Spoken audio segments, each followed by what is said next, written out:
Audio Literature presents A Separate Reality by Carlos Castaneda, read by Peter Coyote.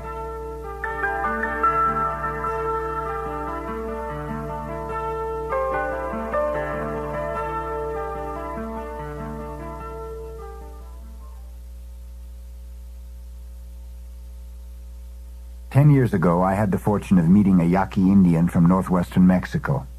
I call him Don Juan. In Spanish, don is an appellative used to denote respect. I made Don Juan's acquaintance under the most fortuitous circumstances.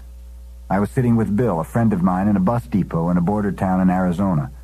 We were very quiet. In the late afternoon, the summer heat seemed unbearable. Suddenly he leaned over and tapped me on the shoulder. "There's the man I told you about," he said in a low voice. He nodded casually toward the entrance. An old man had just walked in. "What did you tell me about him?" I asked. "He's the Indian that knows about peyote, remember?" Don Juan and I became friends, and for a year I paid him innumerable visits. I found his manner very reassuring and his sense of humor superb.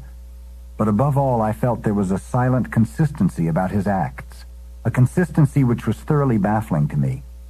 I felt a strange delight in his presence, and at the same time I experienced a strange discomfort.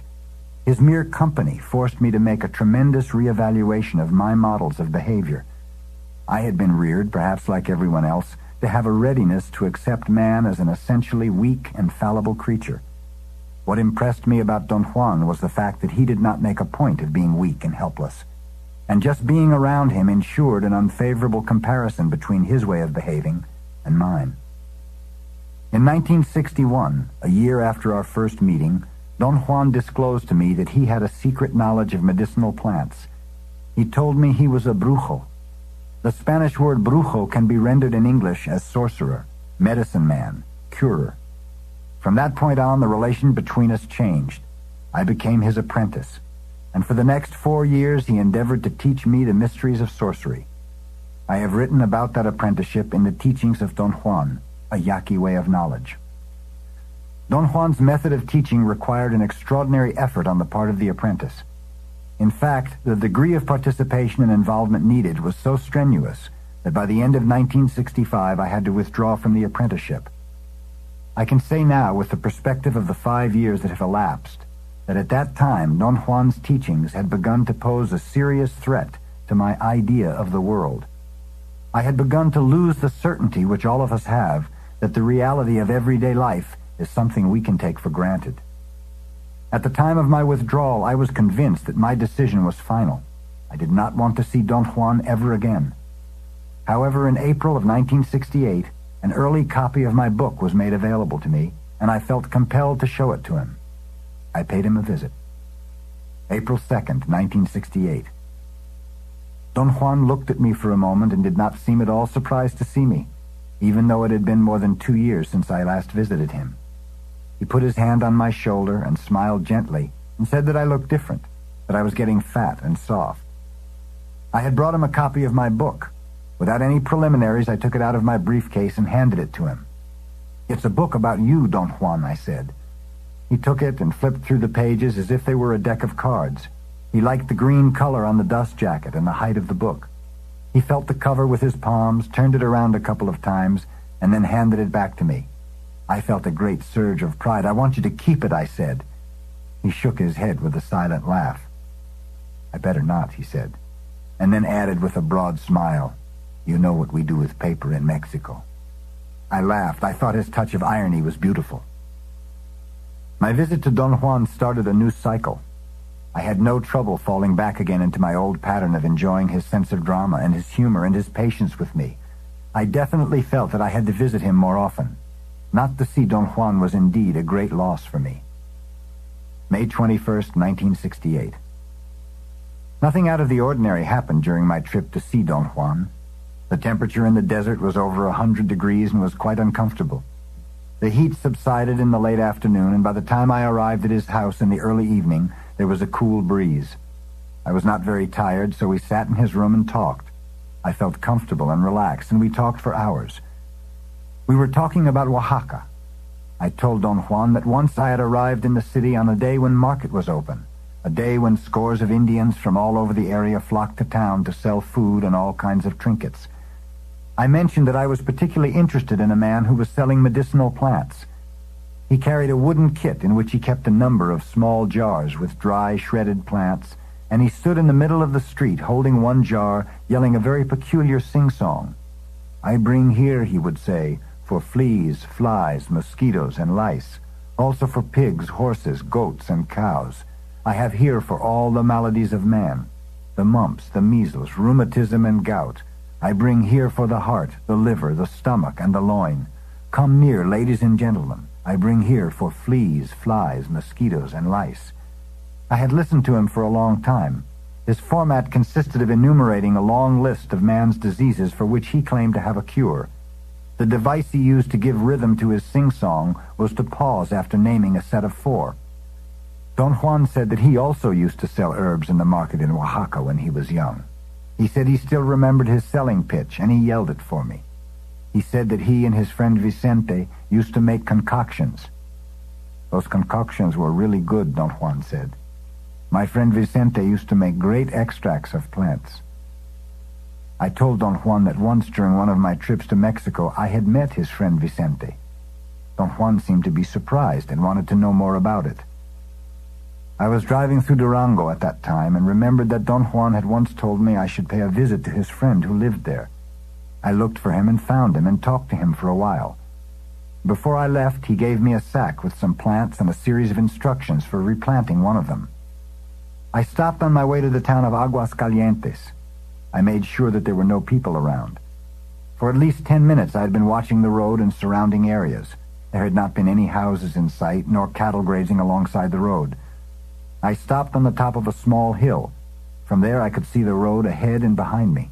It was deserted in both directions as far into the distance as I could see. I waited for a few minutes to orient myself and to remember Don Vicente's instructions. I took one of the plants, walked into a field of cacti on the east side of the road, and planted it as Don Vicente had instructed me. I had with me a bottle of mineral water with which I intended to sprinkle the plant. I tried to open it by hitting the cap with a small iron bar I had used as a digging stick, but the bottle exploded and a glass sliver nicked my upper lip and made it bleed. I walked back to my car to get another bottle of mineral water. As I was getting it out of my trunk, a man driving a VW station wagon stopped and asked me if I needed help. I said that everything was all right, and he drove away. I returned to water the plant, and then I started back toward my car. When I was perhaps 100 feet away, I heard some voices. I hurried down a slope onto the highway and found 3 Mexicans at the car, 2 men and 1 woman. One of the men was sitting on the front bumper. He was perhaps in his late 30s, of medium height with black curly hair. He was carrying a bundle on his back and was wearing old slacks and a worn-out pinkish shirt. His shoes were untied and perhaps too big for his feet.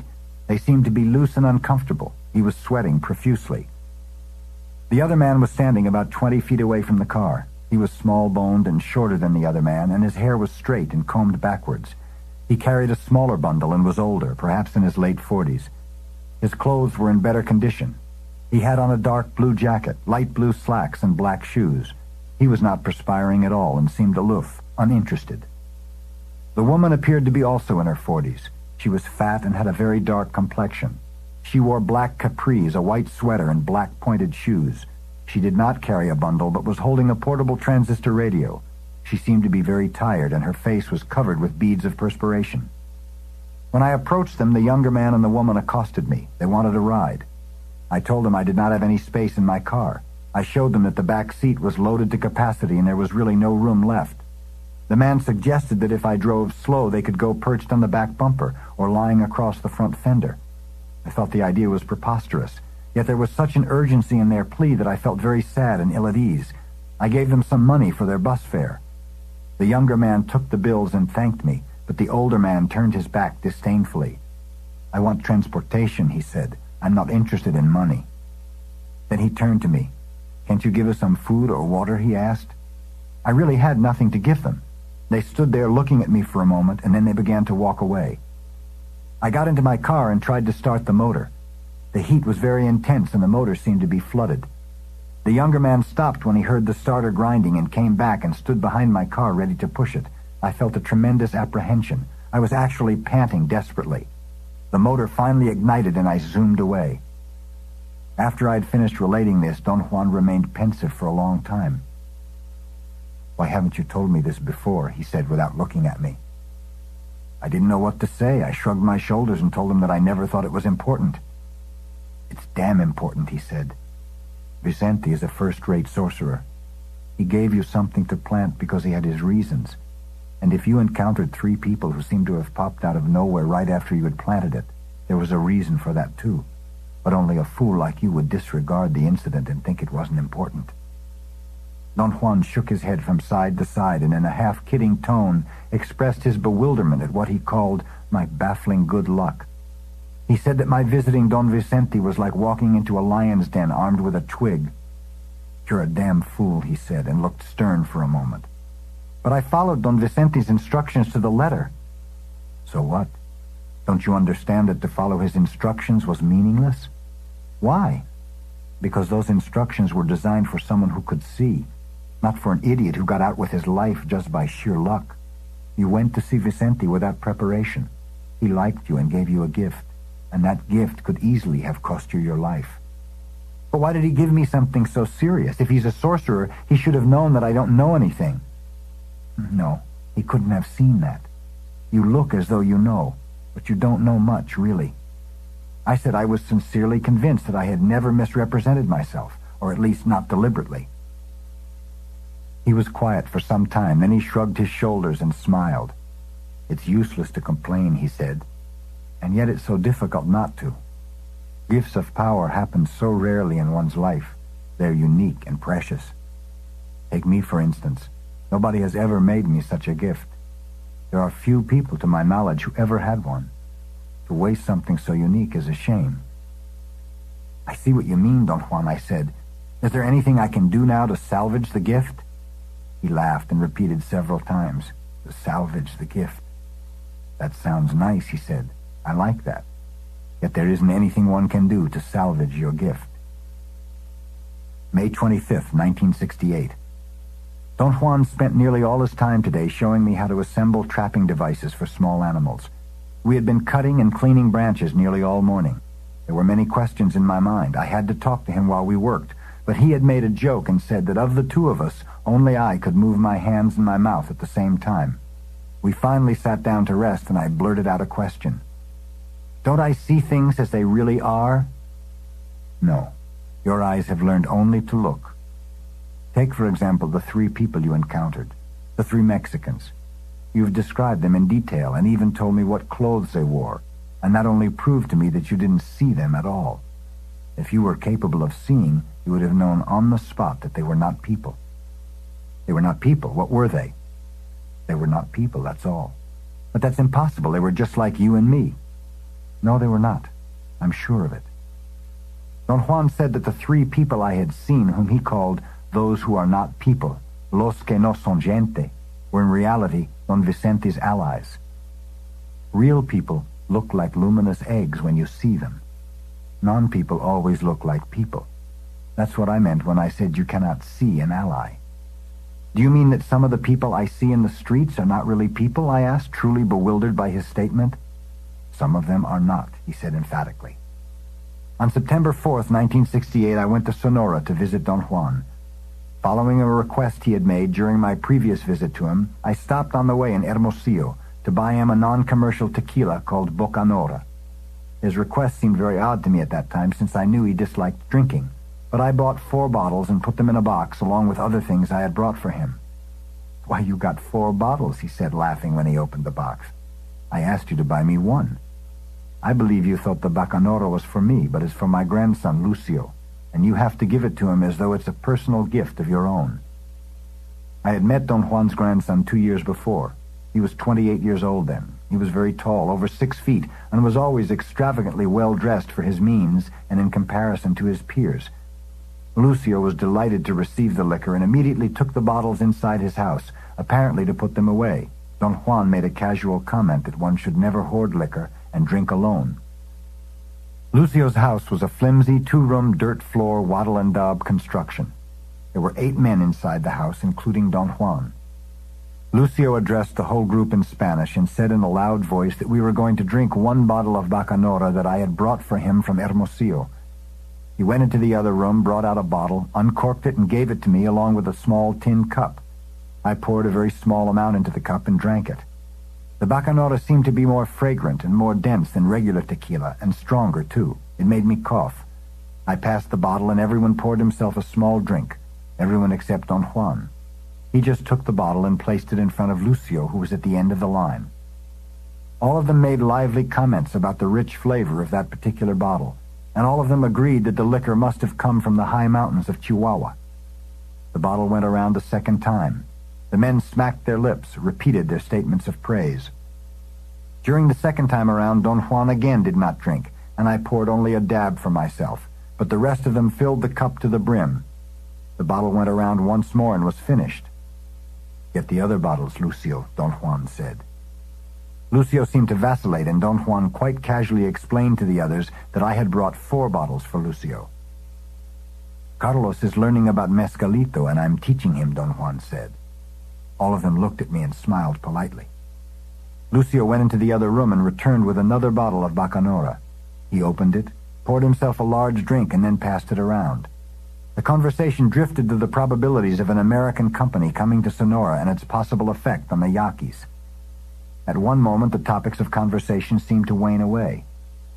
Don Juan turned to me and said loudly, "Why don't you tell the guys here about your encounters with Mescalito?"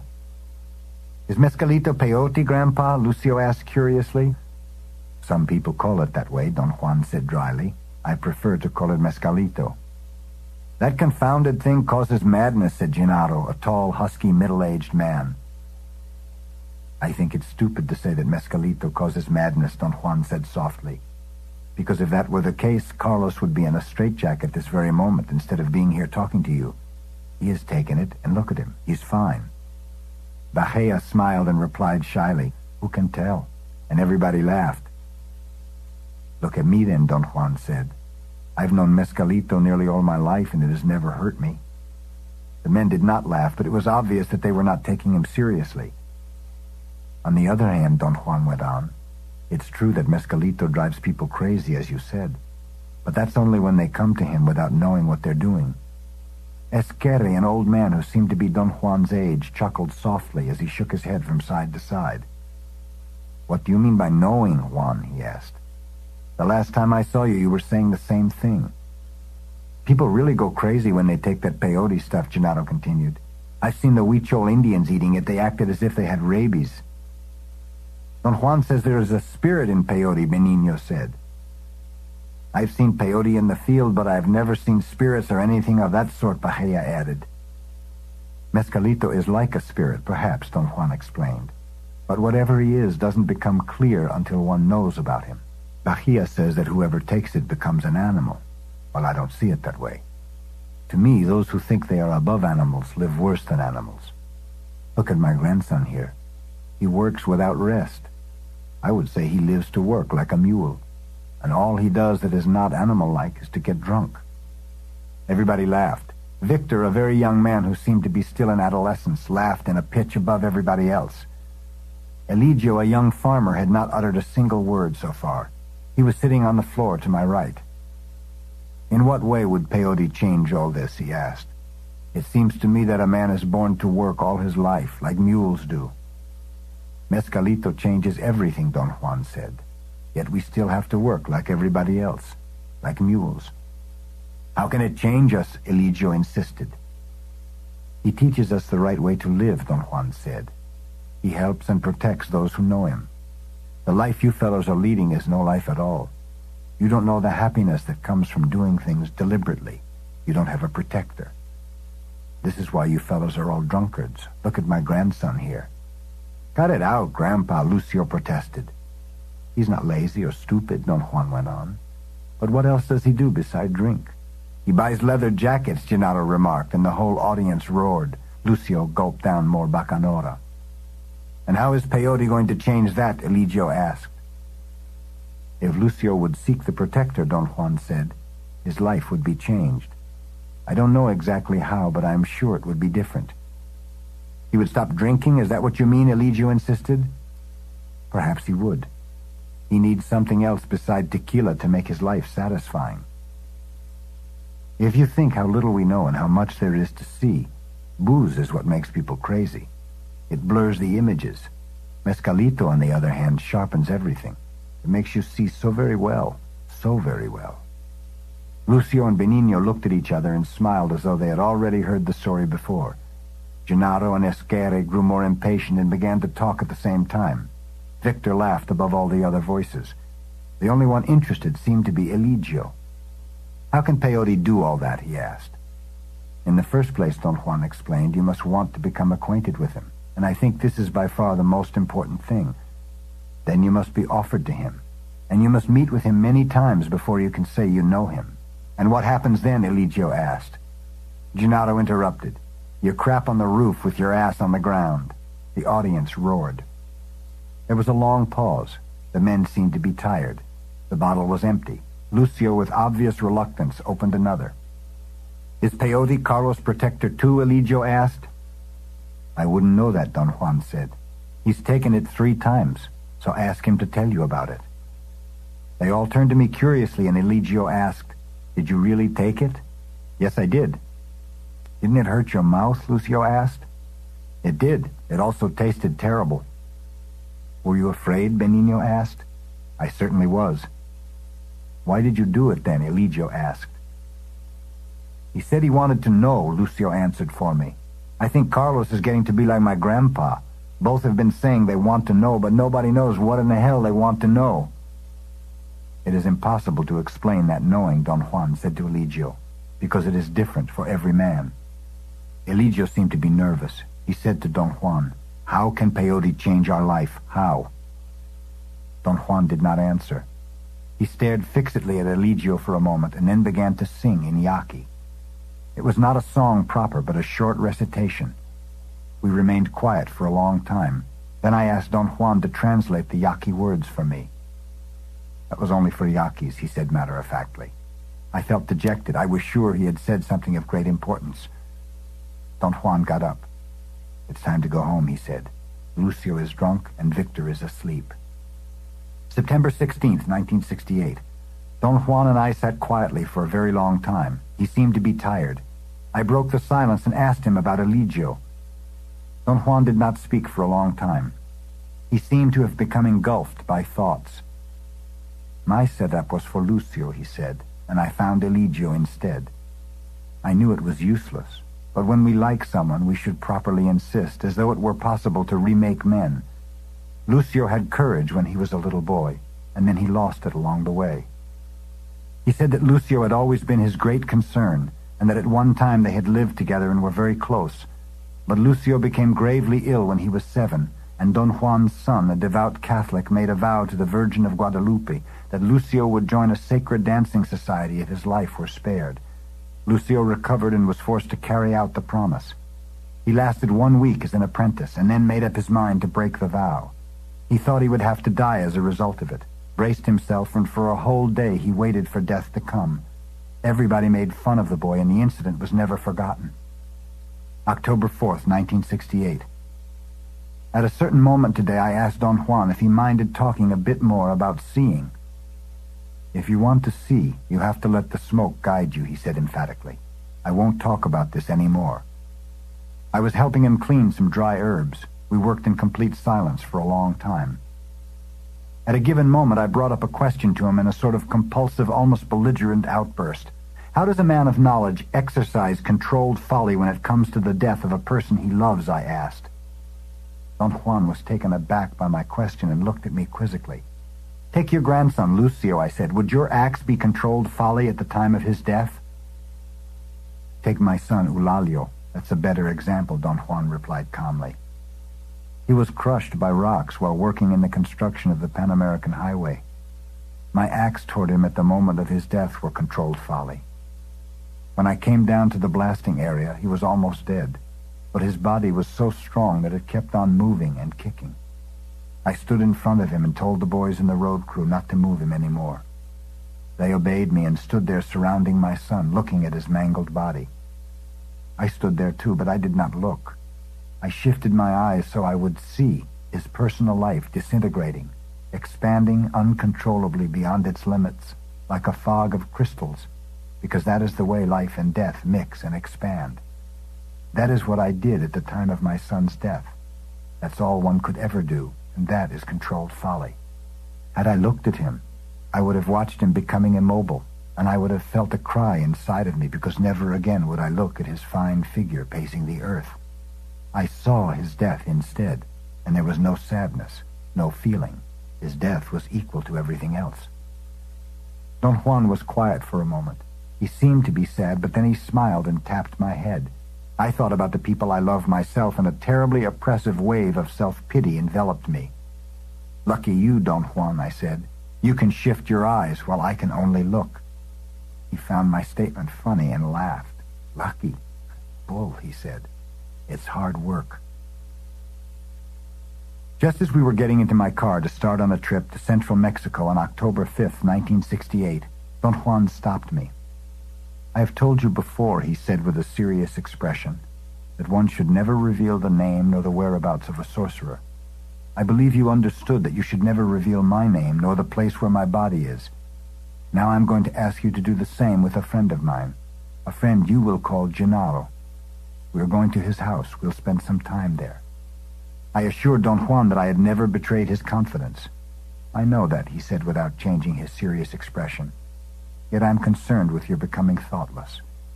I protested, and Don Juan said his aim was only to remind me that every time one was careless in matters of sorcery, one was playing with an imminent and senseless death that could be averted by being thoughtful and aware. "We will not touch upon this matter any longer," he said. "Once we leave my house, we will not mention Gennaro, nor will we think about him. I want you to put your thoughts in order now. When you meet him, you must be clear and have no doubts in your mind." "What kind of doubts are you referring to, Don Juan?" "Any kind of doubts whatever. When you meet him, you ought to be crystal clear. He will see you." His strange admonitions made me very apprehensive. I mentioned that perhaps I should not meet his friend at all, but only drive to the vicinity of his friend's house and leave him there. "What I've told you was only a precaution," he said. "You've met one sorcerer already, Vicente, and he nearly killed you. Watch out this time." After we arrived in central Mexico, it took us 2 days to walk from where I left my car to his friend's house, a little shack perched on the side of a mountain. Don Juan's friend was at the door as if he had been waiting for us. "You're welcome to my humble little shack," he said apologetically in Spanish. His words were a polite formula I had heard before in various rural areas of Mexico. Yet as he said the words, he laughed joyously for no overt reason, and I knew he was exercising his controlled folly. He did not care in the least that his house was a shack. I liked Don Gennaro very much. For the next 2 days we went into the mountains to collect plants. Don Juan, Don Gennaro, and I left each day at the crack of dawn. We returned to the house in the late afternoon, and both days I was so tired that I fell asleep immediately. The third day, however, was different. The three of us worked together, and Don Juan asked Don Gennaro to teach me how to select certain plants. We returned around noon, and the old men sat for hours in front of the house in complete silence, as if they were in a state of trance. "You must talk to the plants before you pick them," Don Juan said. He dropped his words casually and repeated his statement 3 times, as if to catch my attention. Nobody had said a word until he spoke. It was late in the afternoon. Don Juan was sitting on a flat rock facing the western mountains. Don Gennaro was sitting by him on a straw mat with his face toward the north. Don Juan had told me the first day we were there that those were their positions, and that I had to sit on the ground at any place opposite to both of them. Don Gennaro was staring at me. I was taking notes, and that seemed to baffle him. He smiled at me, shook his head, and said something to Don Juan. Don Juan shrugged his shoulders. I glanced at Don Gennaro and saw him performing a most unusual act. He was standing on his head without the aid of his arms or hands, and his legs were crossed as if he were sitting. The sight was so incongruous that it made me jump. When I realized he was doing something almost impossible from the point of view of body mechanics, he had gone back again to a normal sitting position. Don Juan, however, seemed to be cognizant of what was involved and celebrated Don Gennaro's performance with roaring laughter. Don Gennaro seemed to have noticed my confusion. He clapped his hands a couple of times and rolled on the ground again. Apparently, he wanted me to watch him. What had at first appeared to be rolling on the ground was actually leaning over in a sitting position and touching the ground with his head. He seemingly attained his illogical posture by gaining momentum, leaning over several times until the inertia carried his body to a vertical stand, so that for an instant he sat on his head. The two of them had another moment of mirth. Then Don Juan became serious again and said that if I did not think of my death, my entire life would be only a personal chaos. He looked very stern. "What else can a man have except his life and his death?" he said to me. At that point I felt it was indispensable to take notes, and I began writing again. Don Gennaro stared at me and smiled. Then he tilted his head back a little and opened his nostrils. He apparently had remarkable control over the muscles operating his nostrils, because they opened up to perhaps twice their normal size. What was most comical about his clowning was not so much his gestures as his own reactions to them. After he enlarged his nostrils, he tumbled down, laughing, and worked his body again into the same strange sitting on his head upside-down posture. Don Juan laughed until tears rolled down his cheeks. I felt a bit embarrassed and laughed nervously. Don Juan looked at me still laughing and said that his friend was portraying me, that my tendency was to open my nostrils whenever I wrote, and that Don Gennaro thought that trying to become a sorcerer by taking notes was as absurd as sitting on one's head, and thus he had made up the ludicrous posture of resting the weight of his sitting body on his head.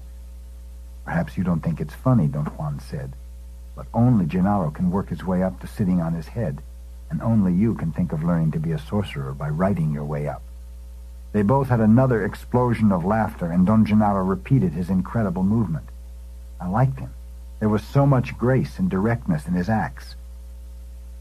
"Which direction is the wind?" Don Gennaro asked casually. Don Juan pointed to the west with a movement of his head. "I'd better go where the wind blows," Don Gennaro said with a serious expression. He then turned and shook his finger at me. "And don't you pay any attention if you hear strange noises," he said. "When Gennaro shits, the mountains tremble." He leaped into the bushes, and a moment later I heard a very strange noise, a deep, unearthly rumble. I did not know what to make of it. I looked at Don Juan for a clue, but he was doubled over with laughter. October 17th, 1968. I don't remember what prompted Don Gennaro to tell me about the arrangement of the other world, as he called it. When he had finished talking, Don Juan looked at me and smiled knowingly. "Talking is not Gennaro's predilection," he said, "but if you care to get a lesson, he will teach you about the equilibrium of things." Don Gennaro nodded affirmatively. He puckered up his mouth and closed his eyelids halfway. I thought his gesture was delightful. Don Gennaro stood up, and so did Don Juan.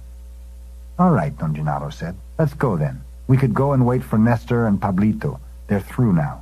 On Thursdays, they're through early." Both of them got into my car. Don Juan sat in the front. I did not ask them anything, but simply started the engine. Don Juan directed me to a place he said was Nestor's home. Don Gennaro went into the house, and a while later came out with Nestor and Pablito, two young men who were his apprentices. They all got in my car, and Don Juan told me to take the road toward the western mountains.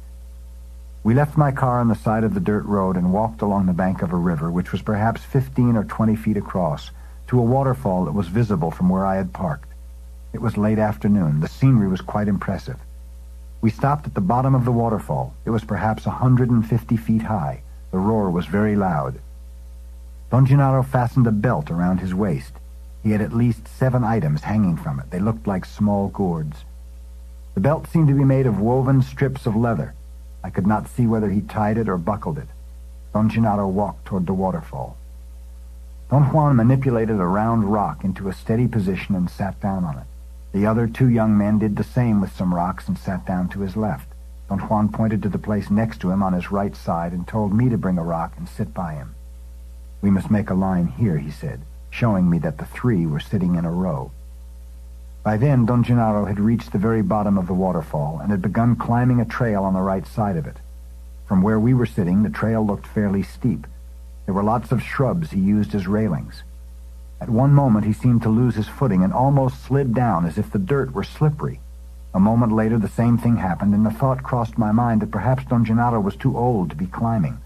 I saw him slipping and stumbling several times before he reached the spot where the trail ended. Don Juan was looking straight at Don Gennaro. His gaze was fixed. His eyelids were half closed. He was sitting very erect with his hands resting between his legs on the edge of the rock. Don Gennaro had climbed quite a way on the rocky wall. At the moment I looked, he was perched on a ledge, inching his way slowly to circumvent a huge boulder. His arms were spread as if he were embracing the rock. He moved slowly toward his right, and suddenly he lost his footing. I gasped involuntarily. For a moment his whole body hung in the air. I was sure he was going to fall, but he did not. His right hand had grabbed onto something, and very agilely his feet went back on the ledge again. But before he moved on, he turned to us and looked. It was only a glance.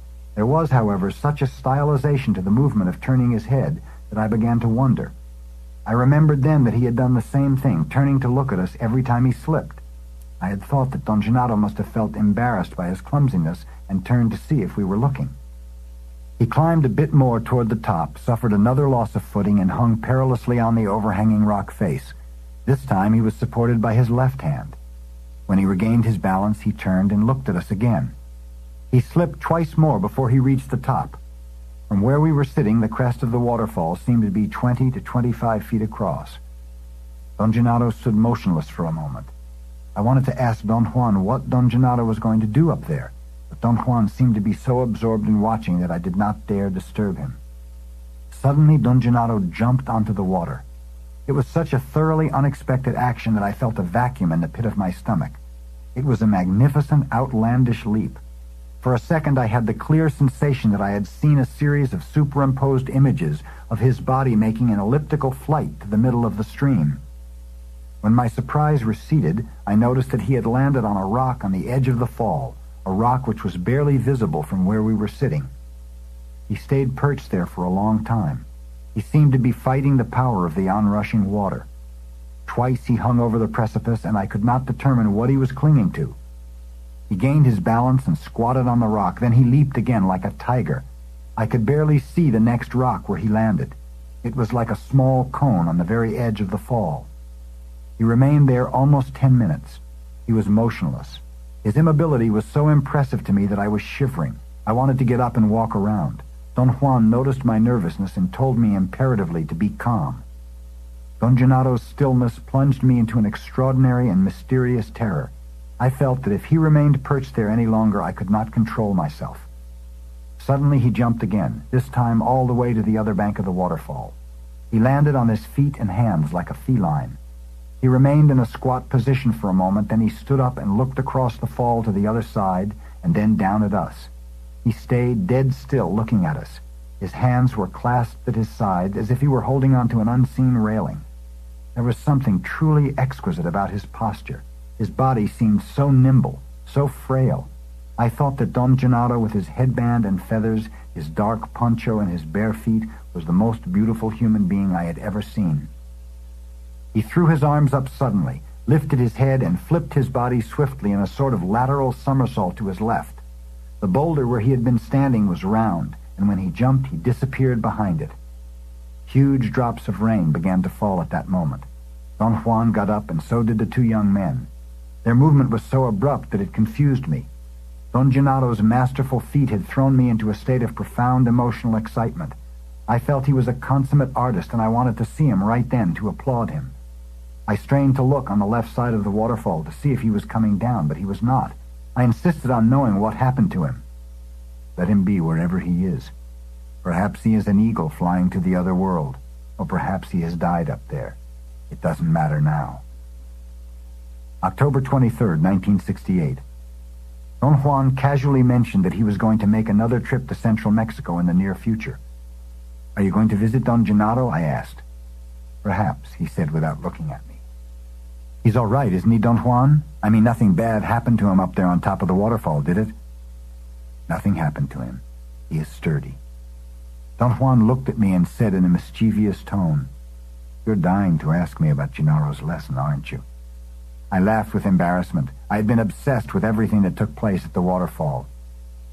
Gennaro risked a great deal to show you something magnificent. Too bad you can't see. Seeing is very difficult, he said. I begged him to explain his statement. Seeing is not a matter of talk, he said imperatively. Obviously, he was not going to tell me anything more, so I gave up and left the house to run some errands for him. When I returned, it was already dark. We had something to eat, and afterwards we walked out to the Ramada. We had no sooner sat down than Juan began to talk about Don Gennaro's lesson.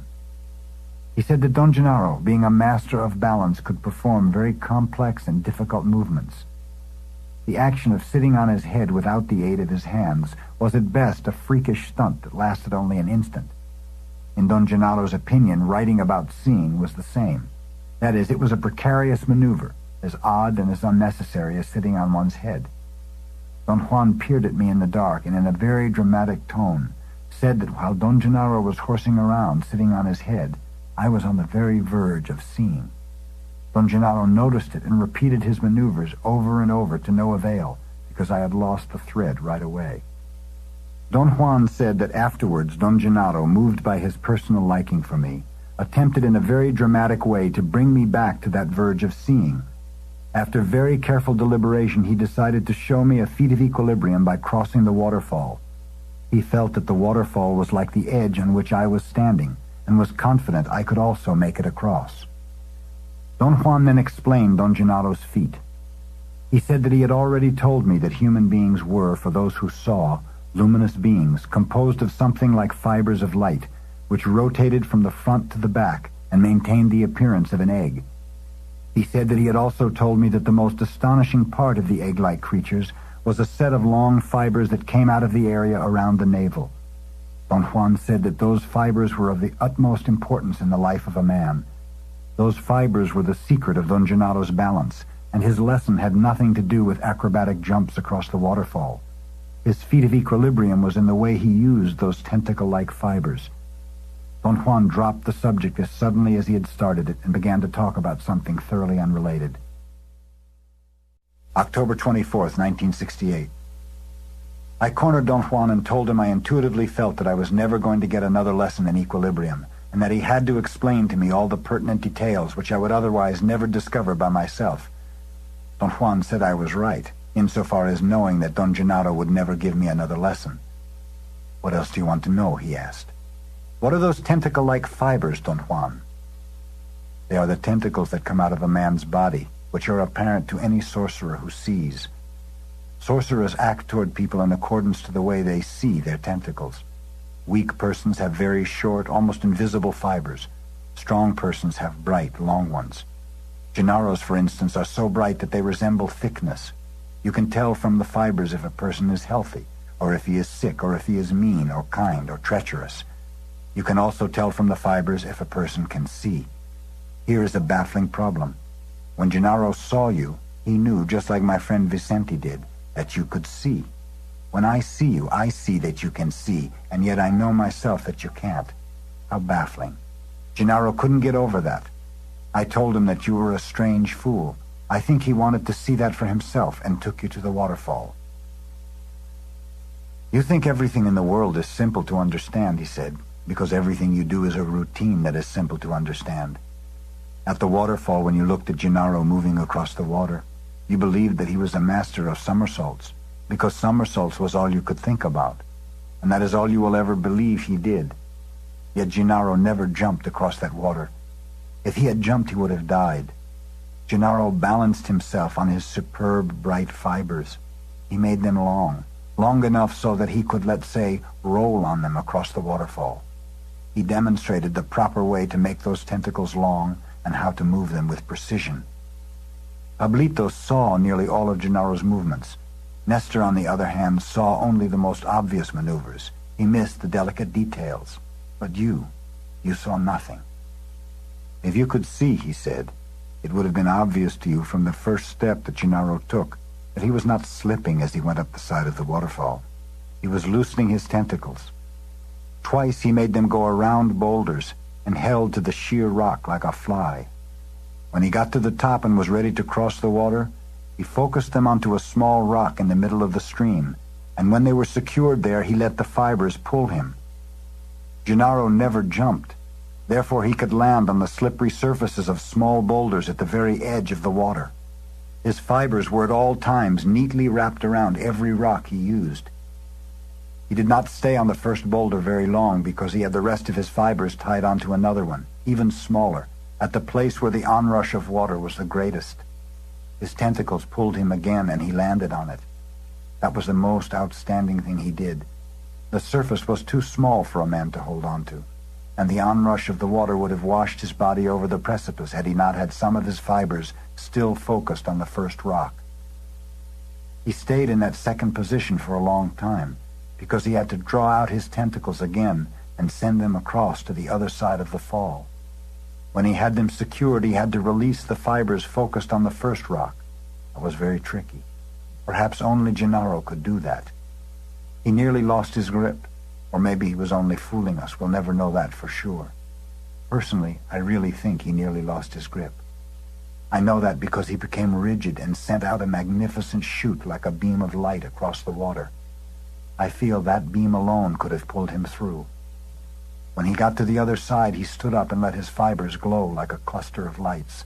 That was the one thing he did just for you.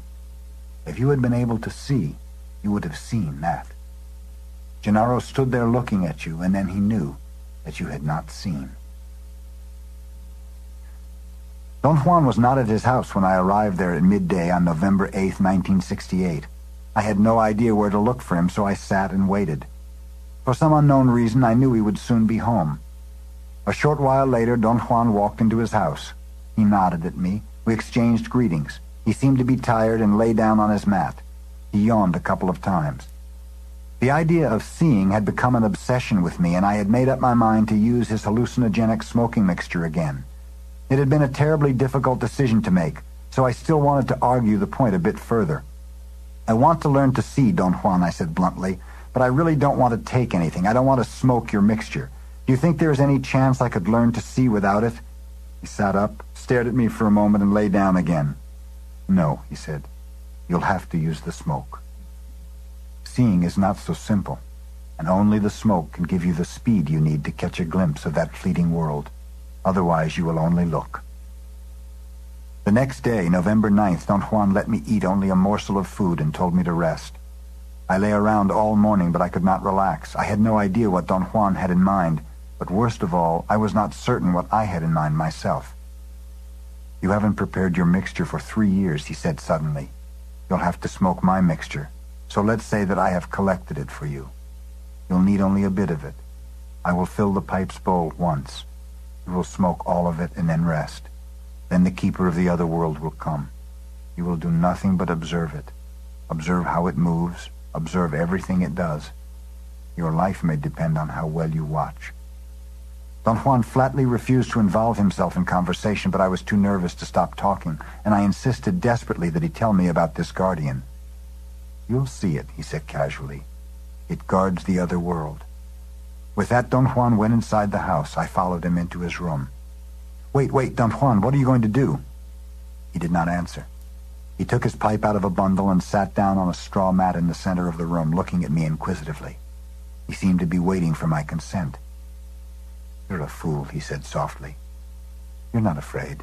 You just say you're afraid." He shook his head slowly from side to side. Then he took the little bag with the smoking mixture and filled the pipe bowl. "I am afraid, Don Juan. I'm really afraid." "No, it's not fear." I paced up and down the room in front of Don Juan, who was still sitting on his mat, holding his pipe and looking at me inquisitively. And upon considering the matter, I arrived at the conclusion that what I felt instead of my usual fear was a profound sense of displeasure, a discomfort at the mere thought of the confusion created by the intake of hallucinogenic plants. Don Juan stared at me for an instant. Then he looked past me, squinting as if he were struggling to detect something in the distance. I kept walking back and forth in front of him until he forcefully told me to sit down and relax. We sat quietly for a few minutes. "You don't want to lose your clarity, do you?" he said abruptly. "That's very right, Don Juan," I said. He laughed with apparent delight. "Clarity, the second enemy of a man of knowledge, has loomed upon you. You're not afraid," he said reassuringly, "but now you hate to lose your clarity. And since you're a fool, you call that fear." He chuckled. "Get me some charcoals," he ordered. His tone was kind and reassuring. I got up automatically and went to the back of the house and gathered some small pieces of burning charcoal from the fire, put them on top of a small stone slab, and returned to the room. "Come out here to the porch," Don Juan called loudly from outside. He placed a straw mat on the spot where I usually sit. I put the charcoals next to him and he blew on them to activate the fire. I was about to sit down, but he stopped me and told me to sit on the right edge of the mat.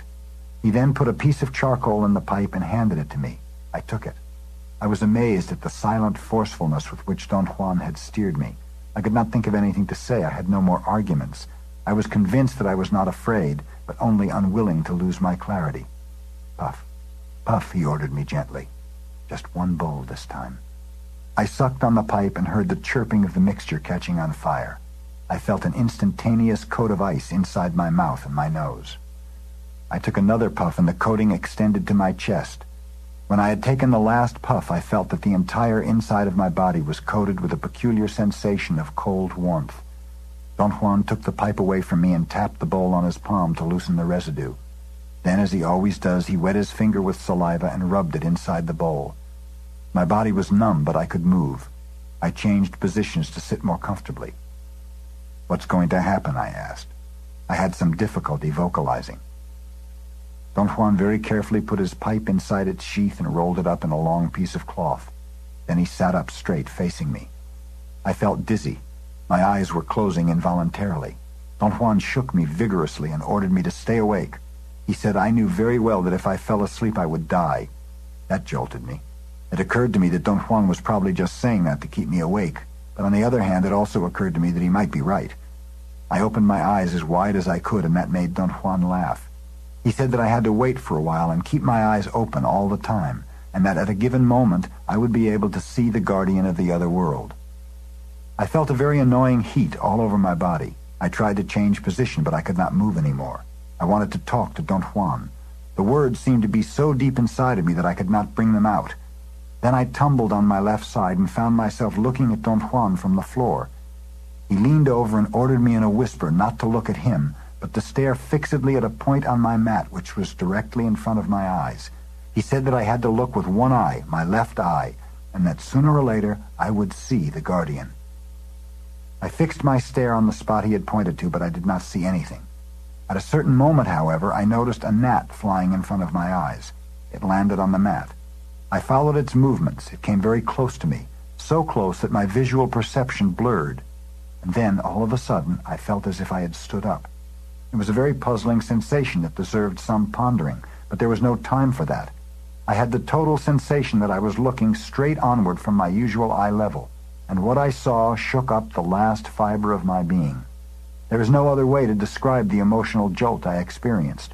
Right there, facing me a short distance away, was a gigantic, monstrous animal, a truly monstrous thing. Never in the wildest fantasies of fiction had I encountered anything like it.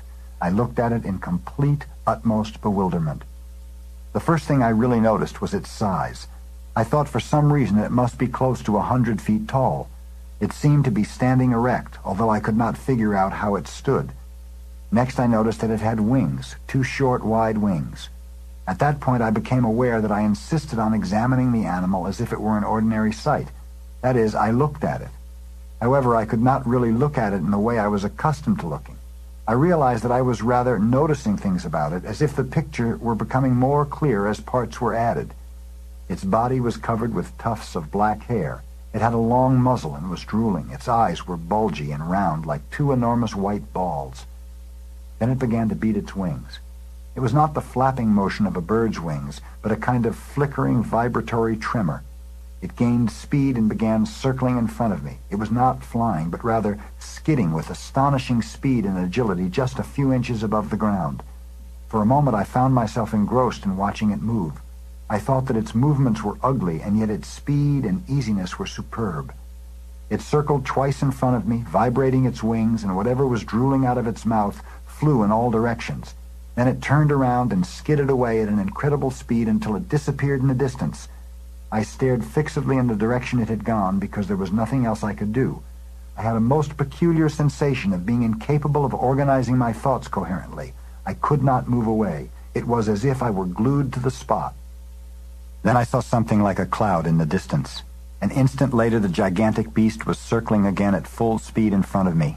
Its wings cut closer and closer to my eyes until they hit me. I felt that its wings had actually hit whatever part of me was there. I yelled with all my might in the midst of one of the most excruciating pains I have ever had. The next thing I knew, I was seated on my mat, and Don Juan was rubbing my forehead.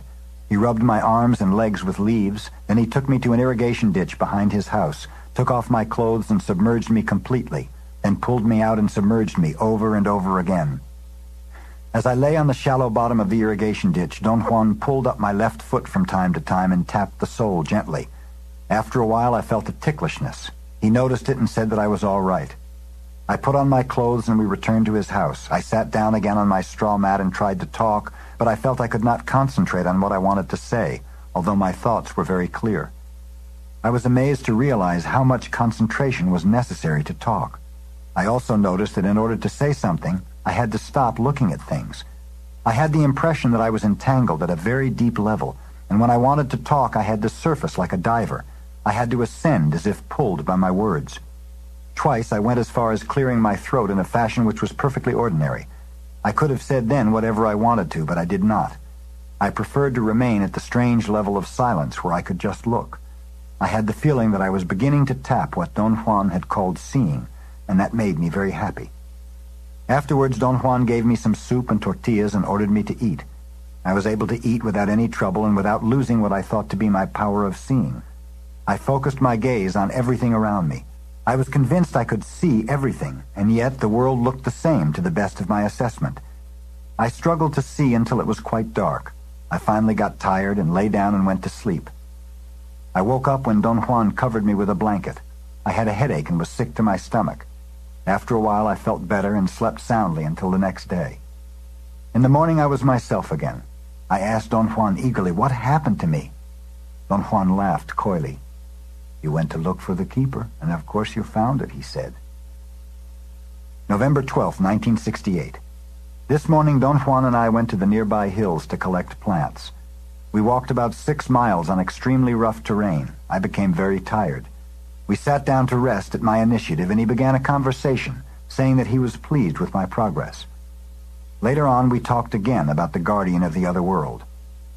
"If I believe that whatever I have experienced is actually real," I said, "then the guardian is a gigantic creature that can cause unbelievable physical pain. And if I believe that one can actually travel enormous distances by an act of will, then it's logical to conclude that I could also will the monster to disappear. Is that correct?" "Not exactly," he said. "You cannot will the guardian to disappear. Your will can stop it from harming you, though. Of course, if you ever accomplish that, the road is open to you. You can actually go by the guardian, and there's nothing that it can do, not even whirl around madly." "How can I accomplish that?" "You already know how. All you need now is practice."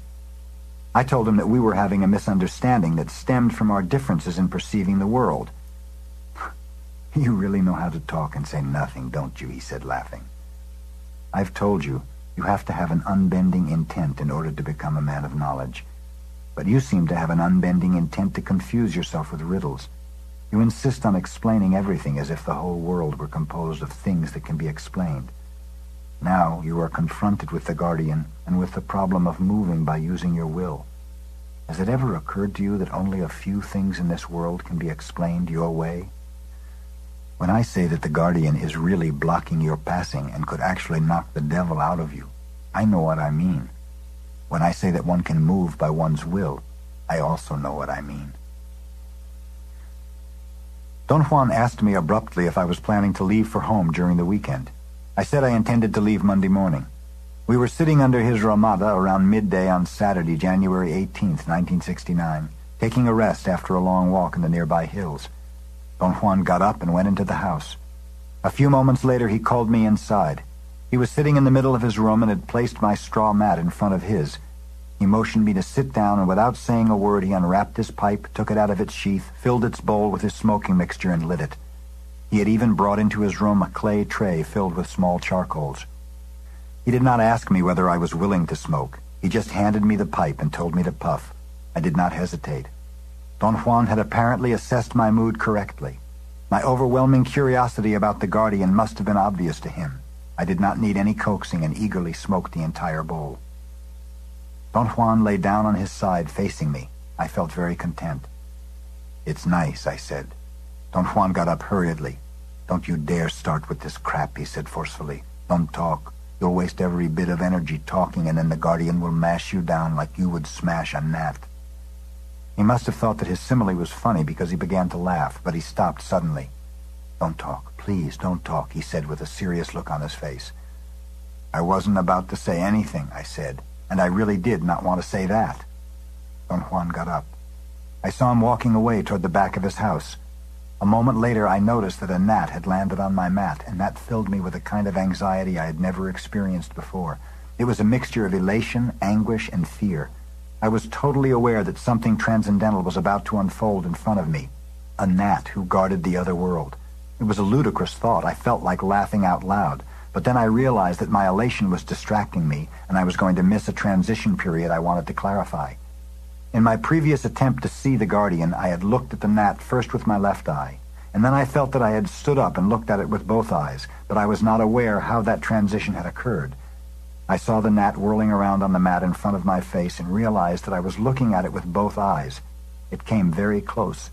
At a given moment, I could not see it with both eyes any longer and shifted the view to my left eye, which was level with the ground. The instant I changed focus, I also felt that I had straightened my body to a fully vertical position, and I was looking at an unbelievably enormous animal. It was brilliantly black. Its front was covered with long, black, insidious hair, which looked like spikes coming through the cracks of some slick, shiny scales. The hair was actually arranged in tufts. Its body was massive, thick and round. Its wings were wide and short in comparison to the length of its body. It had 2 white, bulging eyes and a long muzzle. This time it looked more like an alligator. It seemed to have long ears or perhaps horns, and it was drooling. I strained myself to fix my gaze on it, and then became fully aware that I could not look at it in the same way I ordinarily look at things. I had a strange thought. Looking at the Guardian's body, I felt that every single part of it was independently alive, as the eyes of men are alive. I realized then for the first time in my life that the eyes were the only part of a man that could show to me whether or not he was alive. The Guardian, on the other hand, had 1,000,000 eyes. I thought this was a remarkable finding. Before this experience, I had speculated on the similes that could describe the distortions that rendered a gnat as a gigantic beast, and I had thought that a good simile was as if looking at an insect through the magnifying lens of a microscope. But that was not so. Apparently, viewing the Guardian was much more complex than looking at a magnified insect.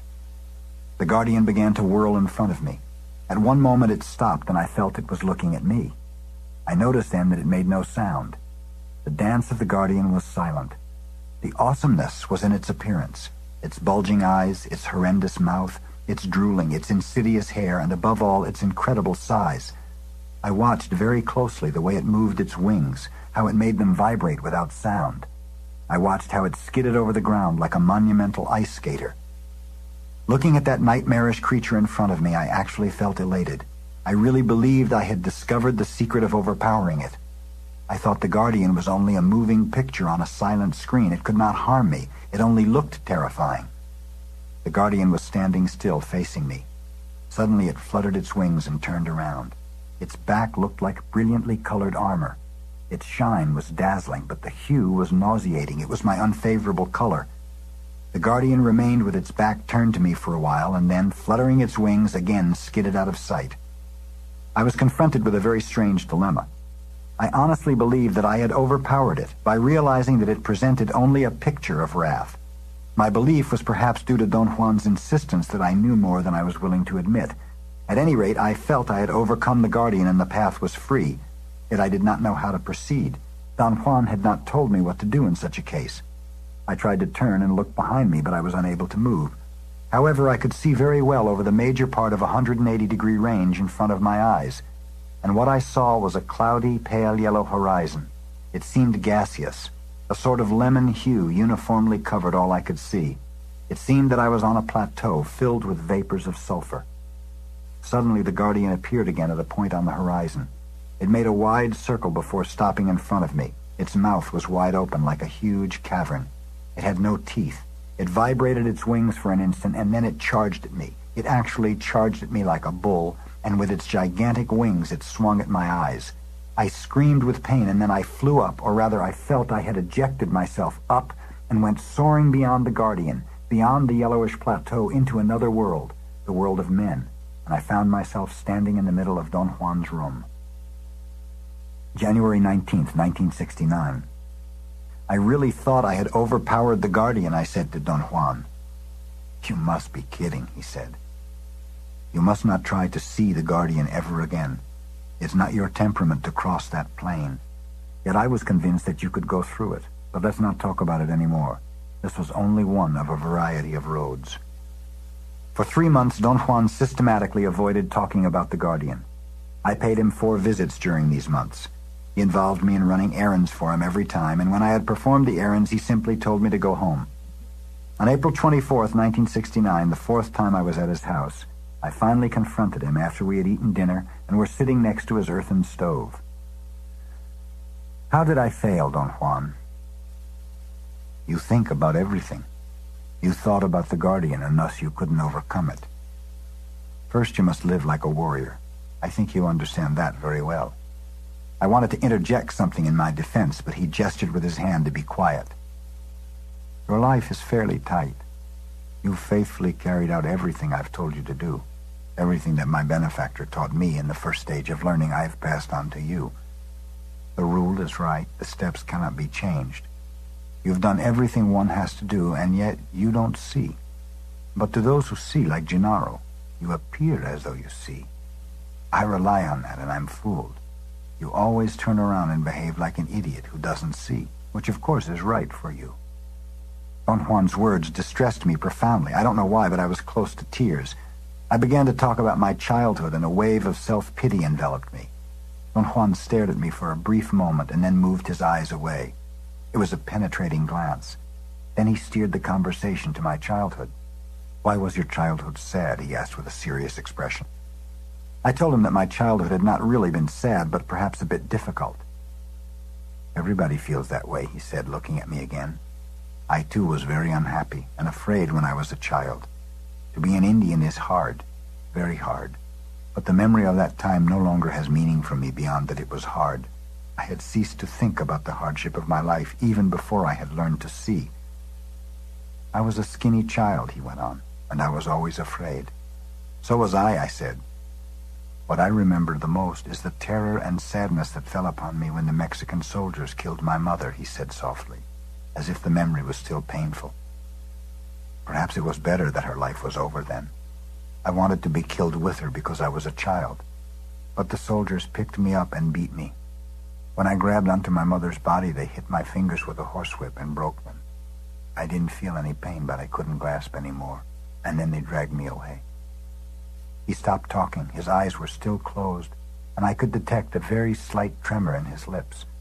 A profound sadness began to overtake me. Images of my own childhood started to flood my mind. That was the time of the great Yaqui Wars. The Mexican soldiers came upon us unexpectedly while my mother was cooking some food. She was a helpless woman. They killed her for no reason at all. It doesn't make any difference that she died that way. Not really. And yet for me it does. I cannot tell myself why, though. It just does. I thought they had killed my father too, but they hadn't. He was wounded. Later on they put us in a train like cattle and closed the door. For days they kept us there in the dark like animals. They kept us alive with bits of food they threw into the wagon from time to time. My father died of his wounds in that wagon. He became delirious with pain and fever and went on telling me that I had to survive. He kept on telling me that until the very last moment of his life. The people took care of me. They gave me food. An old woman curer fixed the broken bones of my hand. And as you can see, I live. Life has been neither good nor bad to me. Life has been hard. Life is hard. And for a child, it is sometimes horror itself. In an instant, my feelings of empathy for Don Juan gave way to a sensation of disgust with myself. I had actually taken notes, as if Don Juan's life were merely a clinical case. I was on the verge of ripping up my notes when Don Juan poked my calf with his toe to attract my attention. He said he was seeing a light of violence around me and wondered whether I was going to start beating him. His laughter was a delightful break. He said that I was given to outbursts of violent behavior, but that I was not really mean, and that most of the time the violence was against myself. "You're right, Don Juan," I said. "Of course," he said, laughing. I promised my father that I would live to destroy his assassins. I carried that promise with me for years. Now the promise is changed. I'm no longer interested in destroying anybody. Today, I feel sad, not because my mother and father died the way they did. I feel sad because they were Indians. They lived like Indians and died like Indians, and never knew that they were, before anything else, men. I went back to visit Don Juan on May 30th, 1969, and bluntly told him that I wanted to take another crack at seeing. He shook his head negatively and laughed, and I felt compelled to protest. He told me I had to be patient and the time was not right, but I doggedly insisted I was ready. He did not seem annoyed with my nagging requests. He tried nevertheless to change the subject. I did not let go and asked him to advise me what to do in order to overcome my impatience. "You must act like a warrior," he said. "How?" "One learns to act like a warrior by acting, not by talking. You must completely forget the Guardian before you can again embark on the quest of seeing," he said. "How can anyone forget the Guardian?" "A warrior has to use his will and his patience to forget. In fact, a warrior has only his will and his patience, and with them he builds anything he wants. But I'm not a warrior. You have started learning the ways of sorcerers. You have no more time for retreats or for regrets. You only have time to live like a warrior and work for patience and will, whether you like it or not." "Well, how does a warrior work for them?" Don Juan thought for a long time before answering. "I think there's no way of talking about it," he finally said, "especially about will. Will is something very special. It happens mysteriously. There's no real way of telling how one uses it, except that the results of using the will are astounding. Perhaps the first thing that one should do is to know that one can develop the will. A warrior knows that and proceeds to wait for it. Your mistake is not to know that you are waiting for your will. My benefactor told me that a warrior knows that he is waiting and knows what he is waiting for. In your case, you know that you're waiting. You've been here with me for years, yet you don't know what you are waiting for. It is very difficult, if not impossible, for the average man to know what he is waiting for. A warrior, however, has no problems. He knows that he is waiting for his will." "Is will the control we may have over ourselves?" I asked. "You may say that it is a kind of control. Do you think I can exercise my will, for instance, by denying myself certain things?" "Such as asking questions?" he interjected. He said it in such a mischievous tone that I had to stop writing to look at him. We both laughed. "No," he said. "Denying yourself is an indulgence, and I don't recommend anything of the kind. That is the reason why I let you ask all the questions you want. If I told you to stop asking questions, you might warp your will trying to do that. The indulgence of denying is by far the worst. It forces us to believe that we are doing great things, when in effect we are only fixed within ourselves. I've told you that when you talk, you only get confused," he said and laughed. "But at least now you know you are waiting for your will. You still don't know what it is or how it could happen to you, so watch carefully everything you do. The very thing that could help you develop your will is amidst all the little things you do."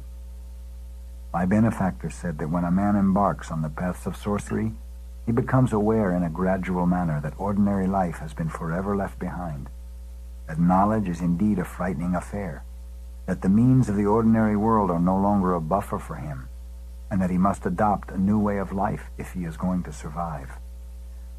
The first thing he ought to do at that point is to want to become a warrior, a very important step and decision. The frightening nature of knowledge leaves one no alternative but to become a warrior. By the time knowledge becomes a frightening affair, the man also realizes that death is the irreplaceable partner that sits next to him on the mat. Every bit of knowledge that becomes power has death as its central force. Death lends the ultimate touch, and whatever is touched by death indeed becomes power.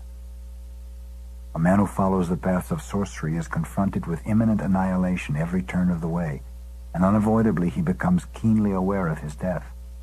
Without the awareness of death, he would be only an ordinary man, involved in ordinary acts. He would lack the necessary potency, the necessary concentration that transforms one's ordinary time on earth into magical power. Thus, to be a warrior, a man has to be, first of all, and rightfully so, keenly aware of his own death.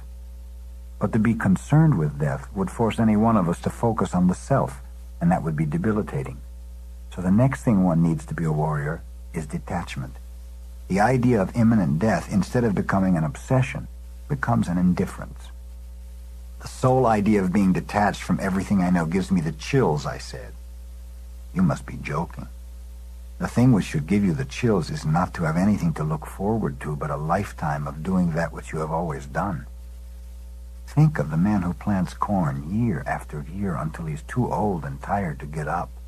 So he lies around like an old dog.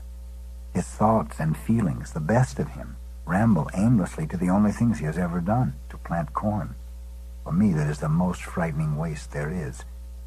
We are men, and our lot is to learn and to be hurled into inconceivable new worlds. Are there any new worlds for us, really? I asked, half in jest. We have exhausted nothing, you fool, he said imperatively. Seeing is for impeccable men. Temper your spirit now, become a warrior, learn to see, and then you'll know that there is no end to the new worlds for our vision. Don Juan did not make me leave after I had run his errands as he had been doing lately. He said I could stay, and the next day, June 28th, 1969, just before noon, he told me I was going to smoke again. Am I going to try to see the Guardian again? No, that's out. This is something else. He took me to the mouth of a canyon at the bottom of the hills. It was about an hour's walk. We rested for a short while, and then he guided me through the thick desert underbrush to a waterhole. That is, to a spot he said was a waterhole. It was as dry as any other spot in the surrounding area. Sit in the middle of the waterhole, he ordered me. I obeyed and sat down. Are you going to sit here too? I asked. I saw him fixing a place to sit some 20 yards from the center of the waterhole against the rocks on the side of the mountain. He said he was going to watch me from there. I was sitting with my knees against my chest. He corrected my position and told me to sit with my left leg tucked under my seat and my right one bent, with the knee in an upward position. My right arm had to be by my side with my fist resting on the ground, while my left arm was crossed over my chest. He told me to face him and stay there, relaxed but not abandoned. He then took a sort of whitish cord from his pouch. It looked like a big loop. He looped it around his neck and stretched it with his left hand until it was taut. He plucked the tight string with his right hand. It made a dull, vibratory sound.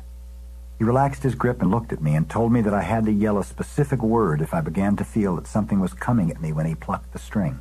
I asked what was supposed to come at me, and he told me to shut up. He signaled me with his hand that he was going to commence. I had a moment of genuine apprehension. I wanted to inquire about the reason for our being there, but he did not give me time and began plucking the string. He did it various times at regular intervals of perhaps 20 seconds. I noticed that as he kept plucking the string, he augmented the tension. I could clearly see that his arms and neck were shivering under the stress. The sound became more clear, and I realized then that he added a peculiar yell every time he plucked the string. The combined sound of the tense string and the human voice produced a weird, unearthly reverberation. Don Juan relaxed his grip and looked at me.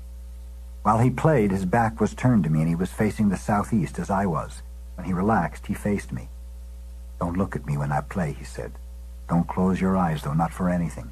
Look at the ground in front of you and listen." He tensed the string again and began playing. I looked at the ground and concentrated on the sound he was making. I had never heard the sound before in my life. I became very frightened. The eerie reverberation filled the narrow canyon and began to echo. In fact, the sound Don Juan was making was coming back to me as an echo from all around the canyon walls. Don Juan must have also noticed that and increased the tension on his string. Although Don Juan had changed the pitch, the echo seemed to subside, and then it seemed to concentrate on one point toward the southeast. Don Juan reduced the tension of the string by degrees until I heard a final dull twang. He put the string inside his pouch and walked toward me. He helped me stand up. I noticed then that the muscles of my arms and legs were stiff like rocks. I was literally soaked in perspiration. I had no idea I had been perspiring so heavily. Drops of sweat ran into my eyes and made them burn. Don Juan practically dragged me out of the place. I tried to say something, but he put his hand over my mouth. Instead of leaving the canyon the way we had come in, Don Juan made a detour. We climbed the side of the mountain and ended up in some hills very far from the mouth of the canyon. We walked in dead silence to his house. It was already dark by the time we got there. "I have the proper thing for you to do," Don Juan said to me as soon as I woke up the next morning. "You will start it today. There isn't much time, you know." "What was the string you played, Don Juan?" "A spirit catcher. Mine is a wild boar. When you get one, you will realize that it is alive and can teach you the different sounds it likes. With practice, you will get to know your spirit catcher so well that together you will make sounds full of power." "Why did you take me to look for the spirit of the waterhole, Don Juan?" "You'll know that very soon." Around 10 o'clock the next morning, Don Juan took his pipe out of its sheath, filled it with smoking mixture, then handed it to me and told me to carry it to the bank of the stream. Don Juan made me smoke twice the amount I had smoked during previous attempts. At a given moment, he leaned over and whispered in my right ear that he was going to teach me how to use the water in order to move. I tried to focus my gaze on the water, but its movement distracted me. My mind and my eyes began to wander onto other features of the immediate surroundings. Don Juan bobbed my head up and down and ordered me again to gaze only at the water and not to think at all. He said it was difficult to stare at the moving water and that one had to keep on trying. I tried 3 times, and every time I became distracted by something else. Don Juan very patiently shook my head every time. Finally, I noticed that my mind and my eyes were focusing on the water. In spite of its movement, I was becoming immersed in my view of its liquidness. The water became slightly different. It seemed to be heavier and uniformly grayish-green. I could notice the ripples it made as it moved. The ripples were extremely sharp. And then suddenly I had the sensation that I was not looking at a mass of moving water, but at a picture of water. What I had in front of my eyes was a frozen segment of the running water. The ripples were immobile. I could look at every one of them. Then they began to acquire a green phosphorescence, and a sort of green fog oozed out of them. The fog expanded in ripples, and as it moved, its greenness became more brilliant, until it was a dazzling radiance that covered everything. "Look at the water in front of you," I heard him saying, "but don't let its sound carry you anywhere. If you let the sound of the water carry you, I may never be able to find you and bring you back. Now get into that green fog and listen to my voice." I heard and understood him with extraordinary clarity. I began looking at the water fixedly and had a very peculiar sensation of physical pleasure, an itch, an undefined happiness.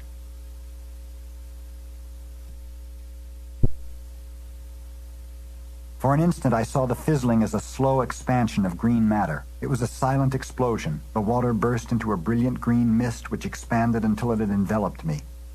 I remained suspended in it until a very sharp, sustained, shrill noise shook everything. The fog seemed to congeal into the usual features of the water's surface. The shrill noise was Don Juan yelling, "Hey!" close to my ear. He told me to pay attention to his voice and go back into the fog and wait there until he called me. I said okay in English and heard the cackling noise of his laughter. "Please don't talk," he said. "Don't give me any more okays." I could hear him very well. The sound of his voice was melodious and above all friendly. I knew that without thinking. It was a conviction that struck me and then passed. Don Juan's voice ordered me to focus all my attention on the fog but not abandon myself to it. He said repeatedly that a warrior did not abandon himself to anything, not even to his death. I became immersed in the mist again and noticed that it was not fog at all, or at least it was not what I conceived fog to be like. The fog-like phenomenon was composed of tiny bubbles, round objects that came into my field of vision and moved out of it with a quality. I watched their movement for a while, then a loud, distant noise jolted my attention and I lost my capacity to focus and could no longer perceive the tiny bubbles. All I was aware of then was a green, amorphous, fog-like glow. I heard the loud noise again, and the jolt it gave dispelled the fog at once, and I found myself looking at the water of the irrigation ditch. Then I heard it again, much closer. It was Don Juan's voice. He was telling me to pay attention to him, because his voice was my only guide. He ordered me to look at the bank of the stream and at the vegetation directly in front of me. After a few moments, Don Juan ordered me to return to the fog and asked me again to pay attention to his voice, because he was going to guide me so I could learn how to move. He said that once I saw the bubbles, I should board one of them and let it carry me. I obeyed him and was at once surrounded by the green mist, and then I saw the tiny bubbles.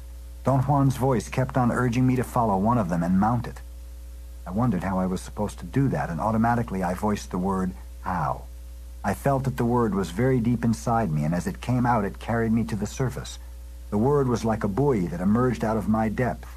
I heard myself saying, "how," and I sounded like a dog howling. Don Juan howled back, also like a dog. and then he made some coyote sounds and laughed. I thought it was very funny, and I actually laughed. Don Juan told me very calmly to let myself become affixed to a bubble by following it. Go back again, he said. Go into the fog. Into the fog. I went back and noticed that the movement of the bubbles had slowed down, and they had become as large as basketballs. I viewed them as if I were looking through a window. That is, the frame of the window did not allow me to follow them, but only permitted me to view them coming into and going out of my field of perception. When I ceased to view them as bubbles, however, I was capable of following them. In the act of following them, I became affixed to one of them, and I floated with it. I truly felt I was moving. In fact, I was the bubble, or that thing which resembled a bubble. Then I heard the shrill sound of Don Juan's voice. It jolted me, and I lost my feeling of being it. The sound was extremely frightening. It was a remote voice, very metallic, as if he were talking through a loudspeaker. I made out some of the words. "Look at the banks," he said. I saw a very large body of water. The water was rushing. I could hear the noise it made. "Look at the banks." Don Juan ordered me again. I saw a concrete wall. The sound of the water became terribly loud. The sound engulfed me. Then it ceased instantaneously, as if it had been cut off. I had the sensation of blackness, of sleep. I became aware that I was immersed in the irrigation ditch. Don Juan was splashing water in my face as he hummed. Then he submerged me in the ditch. He pulled my head up over the surface and let me rest it on the bank as he held me by the back of my shirt collar. Don Juan told me to come out. I noticed an urgency in his voice. "I'm green," I said. "Cut it out," he said imperatively. "You have no time. Get out of there. The water is about to trap you. Get out of it. Out! Out!" I panicked and jumped out. "This time you must tell me everything that took place," he said matter-of-factly, as soon as we sat facing each other inside his room. He was not interested in the sequence of my experience. He wanted to know only what I had encountered when he told me to look at the bank. He was interested in details. I described the wall I had seen. "You moved very fast," he said. "As fast as a man who knows how to perform this technique. I had a hard time keeping up with you." "You mean, Don Juan, that I really traveled in the water?" "You did, and very far, too." "How far?" "You wouldn't believe it." I tried to coax him into telling me, but he dropped the subject and said he had to leave for a while. Don Juan returned the next day late in the afternoon. In the meantime, I had written down everything I could recollect about my perceptions. When Don Juan arrived at his house in the late afternoon, I accosted him and insisted on reading my account to him. He refused to listen and made me sit down. He sat facing me. He was not smiling. He seemed to be thinking, judging by the penetrating look in his eyes, which were fixed above the horizon. "I think you must be aware by now," he said in a tone that was suddenly very severe, "that everything is mortally dangerous. The water is as deadly as the Guardian. If you don't watch out, the water will trap you. It nearly did that yesterday.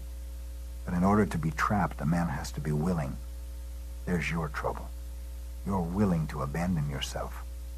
I did not know what he was talking about. His attack on me had been so sudden that I was disoriented. I raised the point that it was humanly impossible to be controlled at all times. He maintained that for a warrior there was nothing out of control. I brought up the idea of accidents and said that what happened to me at the water canal could certainly be classed as an accident, since I neither meant it nor was I aware of my improper behavior. I talked about different people who had misfortunes that could be explained as accidents. "All I can say to you," Don Juan said, "is that a warrior is never available. Never is he standing on the road waiting to be clobbered. Thus he cuts to a minimum his chances of the unforeseen. What you call accidents are most of the time very easy to avoid, except for fools who are living helter-skelter. It is not possible to live strategically all the time," I said. "Imagine that someone is waiting for you with a powerful rifle with a telescopic sight. He could spot you accurately 500 yards away. What would you do?" Don Juan looked at me with an air of disbelief and then broke into laughter. "What would you do?" I urged him.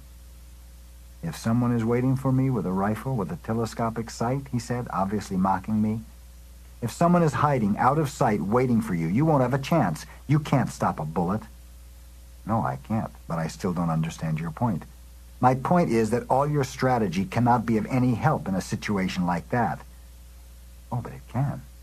If someone is waiting for me with a powerful rifle with a telescopic sight, I simply will not come around." My next attempt at seeing took place on September 3rd, 1969. Don Juan made me smoke 2 bowls of the mixture. I remember that when my body was thoroughly numb, Don Juan held me by my right armpit and made me walk into the thick desert chaparral that grows for miles around his house. I cannot recollect what I or Don Juan did after we entered the brush, nor can I recall how long we walked. At a certain moment, I found I was sitting on top of a small hill. Then, very faintly, I heard Don Juan's voice talking to me. "Now you must look at me," he said as he turned my head to face him. He repeated the statement 3 or 4 times. I looked and detected right away the same glowing effect I had perceived twice before while looking at his face. It was a mesmerizing movement, an undulatory shift of light within contained areas. There were no definite boundaries to those areas, and yet the waving light never spilled over but moved within invisible limits. I scanned the glowing object in front of me, and immediately it started to lose its glow, and the familiar features of Don Juan's face emerged, or rather became superimposed on the fading glow. I must have then focused my gaze again. Don Juan's features faded, and the glow intensified. I had placed my attention on an area which must have been his left eye. I noticed that there the movement of the glow was not contained. I detected something perhaps resembling explosions of sparks. The explosions were rhythmical and actually sent out something like particles of light that flew out with apparent force toward me and then retreated as if they were rubber fibers. Don Juan must have turned my head around. Suddenly I found myself looking at a plowed field. "Now look ahead," I heard Don Juan saying. In front of me, perhaps 200 yards away, was a large, long hill. Don Juan spoke to me again. It took me a moment to understand what he was saying. "Do you see a man in that field?" he kept on asking. Don Juan took my head in his hands from behind. I could see his fingers over my eyebrows and on my cheeks, and made me pan over the field, moving my head slowly from right to left and then in the opposite direction. "Watch every detail. Your life may depend on it," I heard him saying over and over. He made me pan 4 times over the 180-degree visual horizon in front of me. At one moment, when he had moved my head to face the extreme left, I thought I detected something moving in the field. I had a brief perception of movement with the corner of my right eye. He began to shift my head back to my right, and I was capable of focusing my gaze on the plowed field. I saw a man walking alongside the furrows. Don Juan must have noticed that I had seen the man. He asked me repeatedly if the man was looking at me or if he was coming toward me. I wanted to tell him that the man was walking away and that his back was turned to me, but I could only say no. Don Juan said that if the man turned and came to me, I should yell and he would turn my head away in order to protect me. I had no sense of fear or apprehension or involvement. I coldly watched the scene. The man stopped walking at the middle of the field. He stood with his right foot on a ledge of a large round boulder as if he were tying his sandal. Then he straightened up, pulled a string from his bag and wrapped it around his left hand. He turned his back to me and, facing the top of the hill, began scanning the area in front of him. I thought he was scanning because of the way he moved his head, which he kept turning slowly to his right. I saw him in profile, and then he began to turn his whole body toward me until he was looking at me. He actually jerked his head or moved it in such a way that I knew beyond a doubt that he had seen me. He extended his left arm in front of him, pointing to the ground, and holding his arm in that position, he began to walk toward me. "He's coming," I yelled without any difficulty. Don Juan must have turned my head around, for next I was looking at the chaparral. I saw Don Juan moving to a spot perhaps 20 yards away. He walked with such incredible speed and agility that I could hardly believe it was Don Juan. He turned around and faced me and ordered me to gaze at him. His face was glowing. It looked like a blotch of light. He said something to me. I struggled to understand and lost my view of the glow. And then I saw Don Juan as I see him in everyday life. He was a couple of feet away from me. He sat down facing me. I perceived once more the effect of pulsating explosions of light emanating from an area which must have been his left eye. I noticed that perceiving was more than sighting. It was feeling. The pool of dark liquid light had an extraordinary depth. It was friendly, kind. The glow had a very lovely and delicate way of touching me, of soothing me, which gave me a sensation of exquisiteness. Don Juan must have turned me around once more, for I was again looking at the plowed field. I heard him telling me to watch the man. The man was standing by the boulder looking at me. I could not distinguish his features. His hat covered most of his face. After a moment, he tucked his bag under his right arm and began to walk away toward my right. He walked almost to the end of the plowed area, changing direction, and took a few steps toward the gully. Then I lost control of my focusing, and he vanished, and so did the total scenery. The image of the desert shrubs became superimposed on it. I do not recollect how I returned to Don Juan's house, nor do I remember what he did to bring me back. When I woke up, I was lying on my straw mat in Don Juan's room. I looked at my watch. It was 11 p.m. I went back to sleep, and by 1 o'clock the next afternoon, I thought I was myself again. I wandered to the back and found Don Juan sitting by the irrigation ditch. When he saw me approaching, he made frantic gestures to make me stop and go back into the house. "Run inside," he yelled. I ran into the house, and he joined me a while later. "Don't ever come after me," he said. "If you want to see me, wait for me here." I apologized. He told me not to waste myself in silly apologies which did not have the power to cancel my acts. He said that he had had a very difficult time bringing me back, and that he had been interceding for me at the water.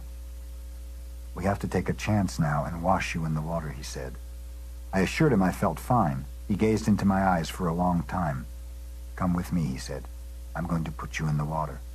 "I'm fine," I said. "Look, I'm taking notes." He pulled me up from my mat with considerable force. "Don't indulge," he said. "In no time at all you will fall asleep again. Maybe I won't be able to wake you up this time." We ran to the back of his house. Before we reached the water, he told me in a most dramatic tone to shut my eyes tight and not to open them until he said to. He told me that if I gazed at the water even for an instant, I might die. I kept my eyes shut as he went on submerging and pulling me out of the water for hours. The change I experienced was remarkable. Whatever was wrong with me before I entered the water was so subtle that I did not really notice it until I compared it with the feeling of well-being and alertness I had while Don Juan kept me in the irrigation canal.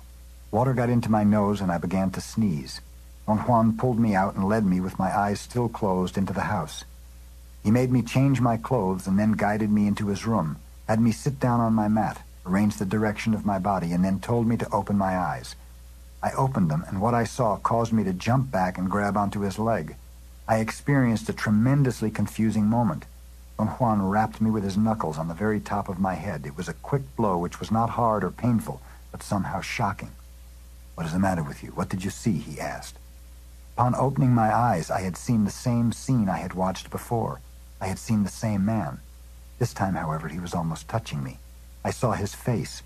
There was an air of familiarity about it. I almost knew who he was. The scene vanished when Don Juan hit me on the head. I looked up at Don Juan. He had his hand ready to hit me again. He laughed and asked if I would like to get another blow. I let go of his leg and relaxed on my mat. He ordered me to look straight ahead and not to turn around for any reason in the direction of the water at the back of his house. I then noticed for the first time that it was pitch black in the room. For a moment I was not sure whether I had my eyes open. I touched them with my hands to make sure.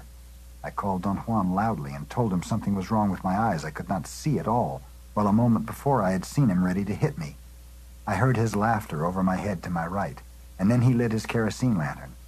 My eyes adapted to the light in a matter of seconds. Everything was as it always had been. This was the first time I did not believe in the final reality of my perception. I had been edging toward that feeling, and I had perhaps intellectualized it at various times, but never had I been at the brink of a serious doubt. This time, however, I did not believe the room was real. I complained that I did not feel well and told him what I had seen. He laughed at me, saying that to succumb to fright was a miserable indulgence. "You're frightened without being afraid," he said. "You saw the ally staring at you. Big deal. Wait until you've seen him face to face before you shit in your pants." He was interested in the scene of the plowed field and in every detail I could remember about the man. "That ally was beckoning you," he said. "I made you move your head when he came to you, not because he was endangering you, but because it is better to wait. You're not in a hurry. A warrior is never idle and never in a hurry." What was the meaning of the acts he performed? By looking at you, he meant he welcomes you. He showed you that you need a spirit catcher and a pouch, but not from this area. His bag was from another part of the country. The rest of the scene was meant to help you locate the exact place to find him. I know now where the place is. I'll take you there very soon. Don Juan dissuaded me from going back to Los Angeles the next morning. Apparently, he thought I still had not totally recovered. He insisted that I sit inside his room facing the southeast in order to preserve my strength. He sat to my left, handed me my notebook, and said that this time I had him pinned down. He not only had to stay with me, he also had to talk to me. I really did not want to talk at all. I'd begun to feel anxious and restless. Don Juan apparently found the situation utterly ludicrous. He laughed till the tears came. Don't tell me that at a time when you should talk, you're not going to find anything to say, he said, his eyes shining with a mischievous glint. You want to know what your death may be like? He asked me with a childlike delight in his face. I found his mischievous pleasure in teasing me rather comforting. It almost took the edge off my apprehension. Okay, tell me, I said, and my voice cracked. He had a formidable explosion of laughter. He held his stomach and rolled on his side and mockingly repeated, "Okay, tell me," with a crack in his voice. You drive a great deal, he went on saying. So you may find yourself at a given moment behind the wheel again. It will be a very fast sensation that won't give you time to think.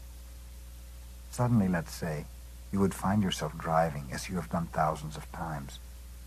But before you could wonder about yourself, you would notice a strange formation in front of your windshield.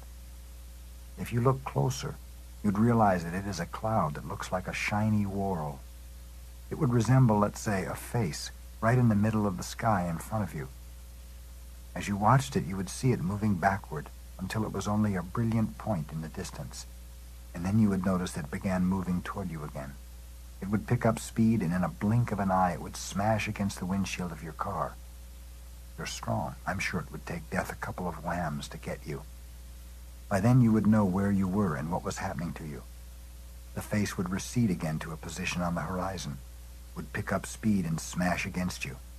The face would enter inside you, and then you'd know. It was the Allies' face all the time, or it was me talking, or you writing. Death was nothing all the time, nothing. It was a little dot lost in the sheets of your notebook, and yet it would enter inside you with an uncontrollable force and would make you expand. It would make you flat and extend you over the sky and the earth and beyond, and you would be like a fog of tiny crystals, moving away. I was very taken by his description of my death. I had expected to hear something so different. I could not say anything for a long time. Death enters through the belly, he continued, right through the gap of the will.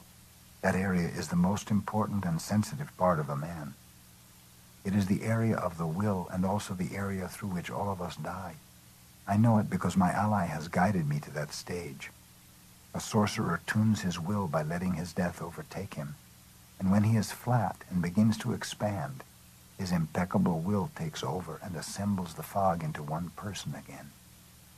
Don Juan made a strange gesture. He opened his hands like two fans, lifted them to the level of his elbows, turned them until his thumbs were touching his sides, and then brought them slowly together at the center of his body, over his navel. He kept them there for a moment. His arms shivered with the strain. Then he brought them up until the tips of his middle fingers touched his forehead, and then pulled them down in the same position to the center of his body. It was a formidable gesture. Don Juan had performed it with such force and beauty that I was spellbound.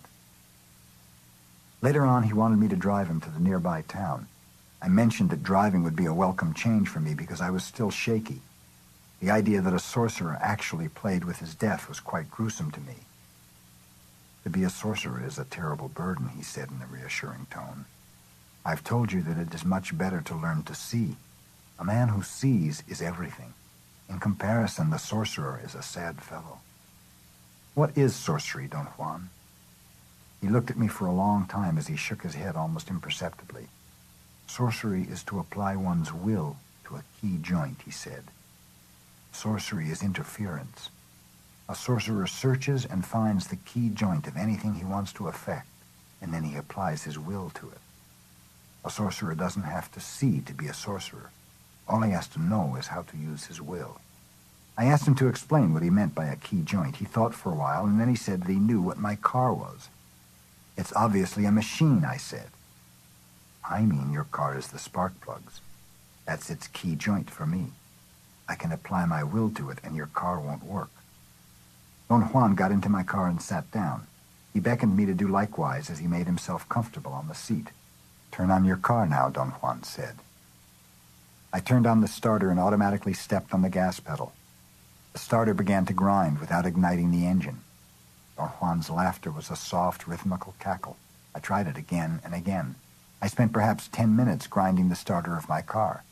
Don Juan cackled all that time. Then I gave up and sat there with a heavy head. I had the certainty Don Juan had only mesmerized me with his laughter and made me believe I could not start my car. With the corner of my eye, I saw him looking curiously at me as I ground the motor and pumped the gas furiously. Don Juan patted me gently and said that fury would make me solid, and perhaps I would not need to be washed in the water again. The more furious I could get, the quicker I could recover from my encounter with the ally. "Don't be embarrassed," I heard Don Juan saying. "Kick the car." His natural everyday laughter exploded, and I felt ridiculous and laughed sheepishly. After a while, Don Juan said he had released the car. It started. September 28th, 1969. There was something eerie about Don Juan's house. For a moment, I thought he was hiding somewhere around the place to scare me. I called out to him and then gathered enough nerve to walk inside. Don Juan was not there. I put the 2 bags of groceries I had brought on a pile of firewood and sat down to wait for him, as I had done dozens of times before. But for the first time in my years of associating with Don Juan, I was afraid to stay alone in his house. I felt a presence, as if someone invisible was there with me. I remembered then that years before I had had the same vague feeling that something unknown was prowling around me when I was alone. I jumped to my feet and ran out of the house. I had come to see Don Juan to tell him that the cumulative effect of the task of seeing was taking its toll on me. I'd begun to feel uneasy, vaguely apprehensive without any overt reason, tired without being fatigued. Then my reaction at being alone in Don Juan's house brought back the total memory of how my fear had built up in the past. The fear traced back to years before, when Don Juan had forced the very strange confrontation between a sorceress, a woman he called La Catalina, and me. It began on November 23rd, 1961, when I found him in his house with a dislocated ankle. He explained that he had an enemy, a sorceress who could turn into a blackbird, and who had attempted to kill him. I came back to Don Juan's house hours later in the early afternoon. He was apparently waiting for me. He came up to me as I got out of my car and examined me with curious eyes, walking around me a couple of times. "Why the nervousness?" he asked, before I had time to say anything. I explained that something had scared me off that morning and that I had begun to feel something prowling around me as in the past. Don Juan sat down and seemed to be engulfed in thoughts. His face had an unusually serious expression. He seemed to be tired. I sat by him and arranged my notes. "You forget too easily," he said. "The world is indeed full of frightening things, and we are helpless creatures surrounded by forces that are inexplicable and unbending. The average man, in ignorance, believes that those forces can be explained or changed. He doesn't really know how to do that, but he expects that the actions of mankind will explain them or change them sooner or later. The sorcerer, on the other hand, does not think of explaining or changing them. Instead, he learns to use such forces by redirecting himself and adapting to their direction. A sorcerer, by opening himself to knowledge, falls prey to such forces and has only one means of balancing himself: his will. Thus he must feel and act like a warrior. I will repeat this once more. Only as a warrior can one survive the path of knowledge. What helps a sorcerer live a better life is the strength of being a warrior." This brings us to the last point you must know about a warrior, he said. A warrior selects the items that make his world. Act like a warrior and select the items of your world. You cannot surround yourself with things helter-skelter any longer. I tell you this in a most serious vein. Now, for the first time, you're not safe in your old way of life. Years ago, I told you that in his day-to-day life, a warrior chooses to follow the path with heart. It is the consistent choice of the path with heart which makes a warrior different from the average man. He knows that a path has a heart when he is one with it, when he experiences a great peace and pleasure traversing its length. The things a warrior selects to make his shields are the items of a path with heart. This is your turning point. Now you must surround yourself with the items of a path with heart, and you must refuse the rest, or you will perish in the next encounter. I may add that you don't need to ask for the encounter any longer. An ally can now come to you in your sleep, while you are talking to your friends, while you are writing. For years I have truly tried to live in accordance with your teachings, I said. Obviously I have not done well. How can I do better now? You think and talk too much. You must stop talking to yourself. What do you mean? You talk to yourself too much. You're not unique at that. Every one of us does that. We carry on an internal talk. Think about it. Whenever you are alone, what do? I talk to myself. What do you talk to yourself about? I don't know, anything, I suppose. I'll tell you what we talk to ourselves about. We talk about our world. In fact, we maintain our world with our internal talk. How do we do that? Whenever we finish talking to ourselves, the world is always as it should be. We renew it. We kindle it with life. We uphold it with our internal talk. Not only that, but we also choose our paths as we talk to ourselves. Thus we repeat the same choices over and over until the day we die, because we keep on repeating the same internal talk over and over until the day we die. The warrior is aware of this and strives to stop his talking. This is the last point you have to know if you want to live like a warrior. How can I stop talking to myself? First of all, you must use your ears to take some of the burden from your eyes. We have been using our eyes to judge the world since the time we were born. We talk to others and to ourselves mainly about what we see. A warrior is aware of that and listens to the world. He listens to the sounds of the world. The world is such and such or so and so only because we tell ourselves that that is the way it is. If we stop telling ourselves that the world is so and so, the world will stop being so and so. The world is incomprehensible. We won't ever understand it. We won't ever unravel its secrets. Thus, we must treat it as it is, a sheer mystery. An average man doesn't do this, though. The world is never a mystery for him, and when he arrives at old age, he is convinced he has nothing more to live for. An old man has not exhausted the world. He has only exhausted what people do. But in his stupid confusion, he believes that the world has no more mysteries for him. What a wretched price to pay for our shields. A warrior is aware of this confusion and learns to treat things properly. The things that people do cannot under any conditions be more important than the world. And thus a warrior treats the world as an endless mystery, and what people do as an endless folly. I began the exercise of listening to the sounds of the world and kept at it for 2 months, as Don Juan had specified. It was excruciating at first to listen and not look, but even more excruciating was not to talk to myself. By the end of the 2 months, I was capable of shutting off my internal dialogue for short periods of time, and I was also capable of paying attention to sounds.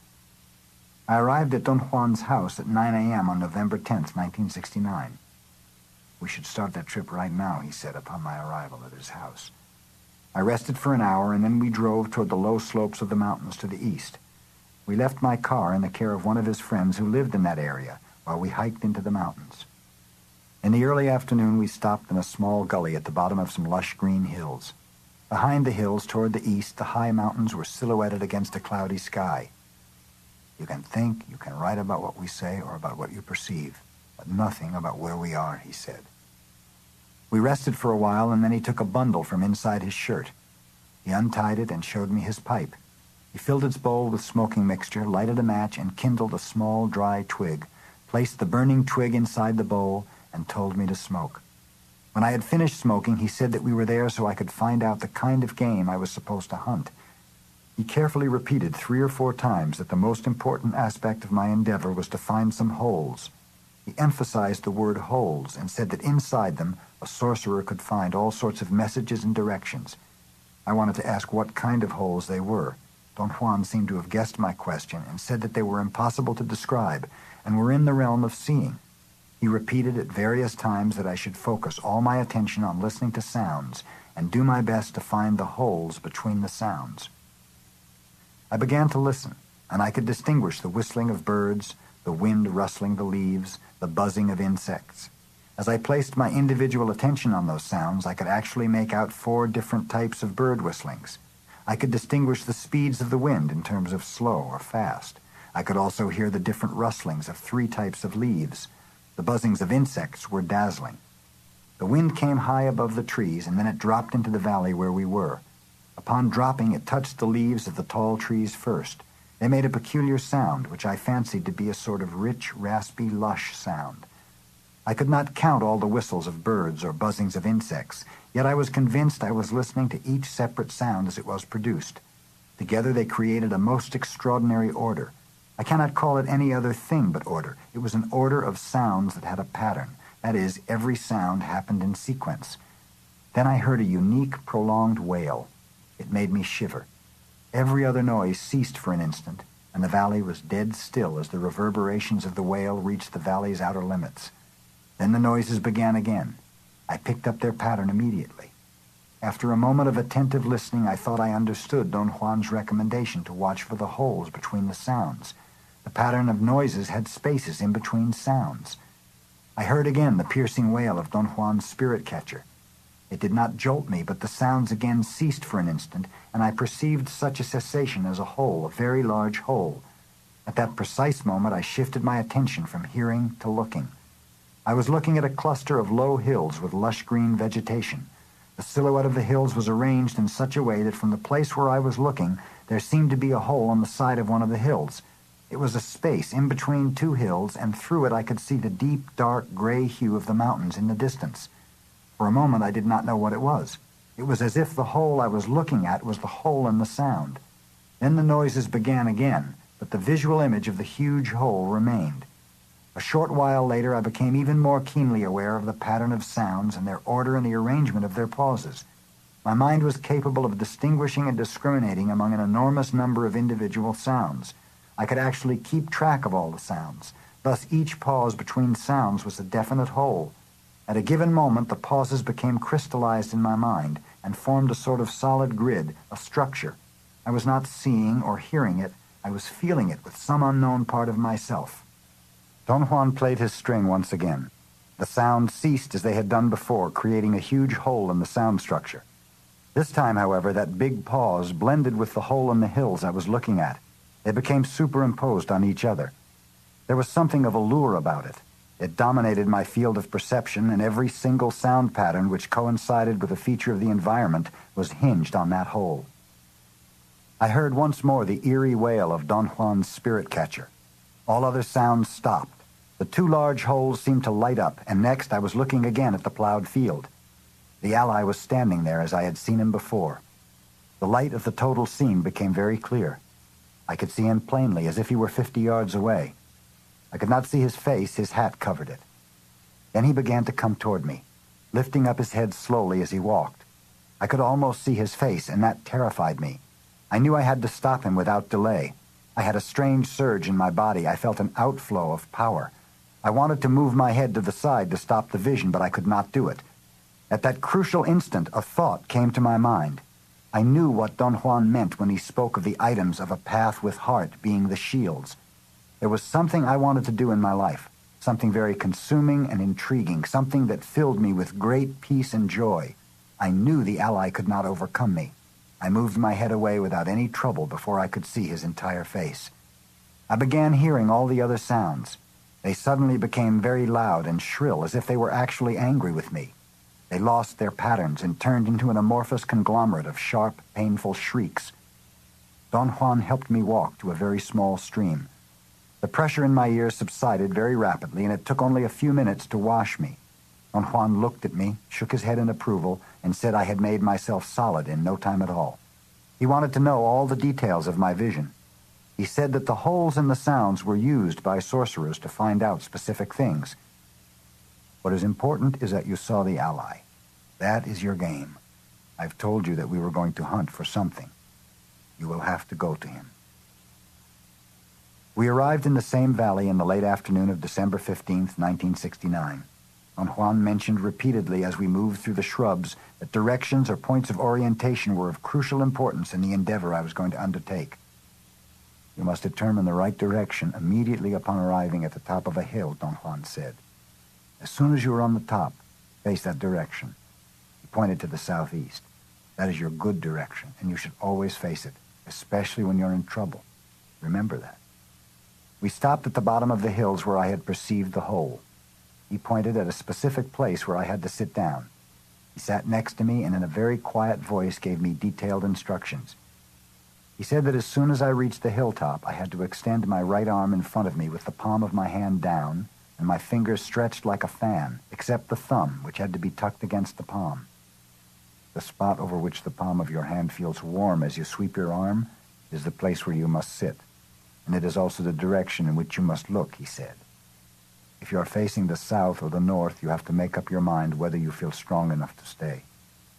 If you have doubts about yourself, get up and leave. There's no need to stay if you're not confident.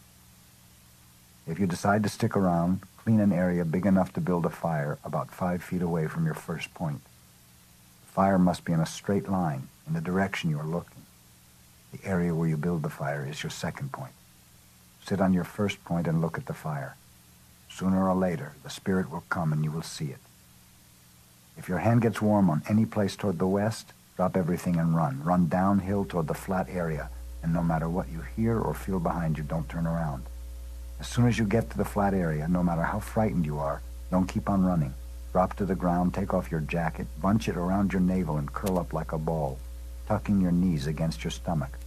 You must also cover your eyes with your hands, and your arms have to remain tight against your thighs. You must stay in that position until morning. If you follow these simple steps, no harm will ever come to you. In case you cannot get to the flat area in time, drop to the ground right where you are. You will have a horrid time there. You will be harassed, but if you keep calm and don't move or look, you'll come out of it without a single scratch. Now, if your hand does not get warm at all, face the east again and run in an easterly direction until you are out of breath. Stop there and repeat the same maneuvers. You must keep on running toward the east, repeating these movements until your hand gets warm. After giving me these instructions, he made me repeat them until I had memorized them. Then we sat in silence for a long time. It was getting dark when Don Juan got up and without a word began climbing the hill. I followed him. At the top of the hill, I performed all the movements he had prescribed. Don Juan stood by a short distance away and kept a sharp look on me. I was very careful and deliberately slow. I tried to feel any perceivable change of temperature, but I could not detect whether or not the palm of my hand became warm. By that time it was fairly dark, yet I was still capable of running in an easterly direction without stumbling on the shrubs.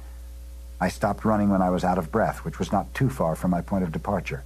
I was extremely tired and tense. My forearms ached, and so did my calves. I repeated there all the required motions, and again had the same negative results.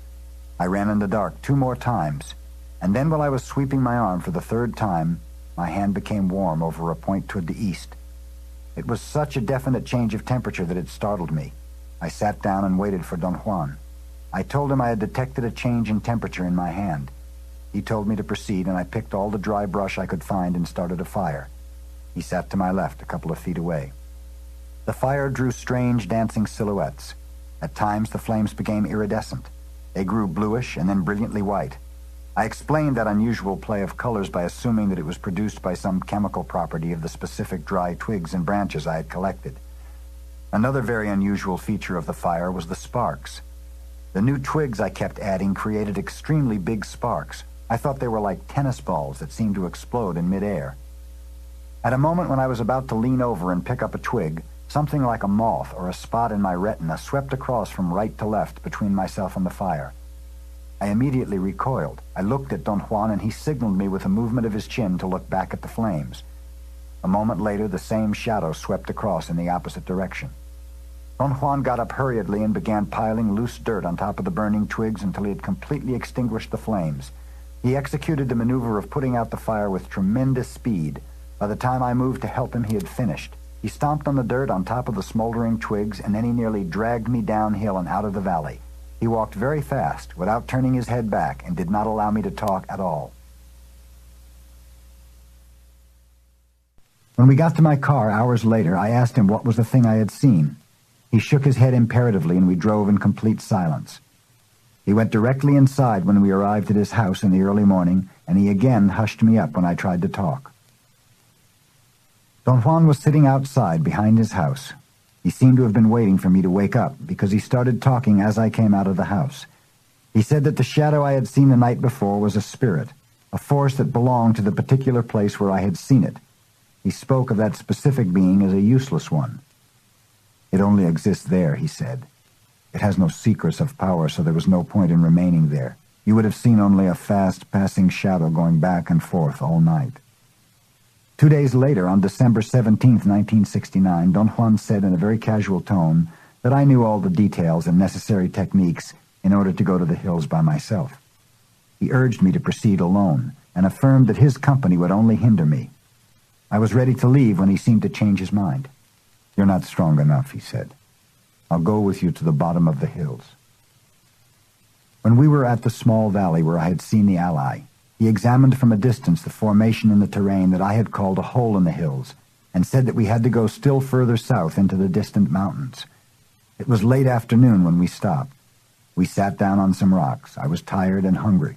All I had eaten during the day was some tortillas and water. Don Juan stood up all of a sudden, looked at the sky, and told me in a commanding tone to take off in the direction that was the best for me, and to be sure I could remember the spot where we were at the moment, so I could return there whenever I was through. He said in a reassuring tone that he would be waiting for me if it took forever. I walked away toward the southeast, turning around a couple of times to look at Don Juan. He was walking very slowly in the opposite direction. I climbed to the top of a large hill and looked at Don Juan once again. He was a good 200 yards away. He did not turn to look at me. I ran downhill into a small bowl-like depression between the hills, and I suddenly found myself alone. I sat down for a moment and began to wonder what I was doing there. I felt ludicrous looking for a spirit catcher. I ran back up to the top of the hill to have a better view of Don Juan, but I could not see him anywhere. I ran downhill in the direction I had last seen him. I wanted to call off the whole affair and go home. I felt quite stupid and tired. "Don Juan!" I yelled over and over. He was nowhere in sight. I again ran to the top of another steep hill. I could not see him from there either. I ran quite a way looking for him, but he had disappeared. I retraced my steps and went back to the original place where he had left me. I had the absurd certainty I was going to find him sitting there laughing at my inconsistencies. "What in the hell have I gotten into?" I said loudly. I knew then that there was no way to stop whatever I was doing there. I really did not know how to go back to my car. Don Juan had said that I always insisted on starting at a point I called the beginning, when in effect the beginning did not exist. And there, in the middle of those mountains, I felt I understood what he meant. It was as if the point of departure had always been myself. It was as if Don Juan had never really been there.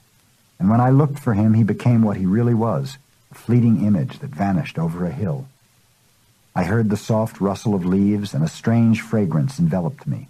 I felt the wind as a pressure on my ears, like a shy buzzing.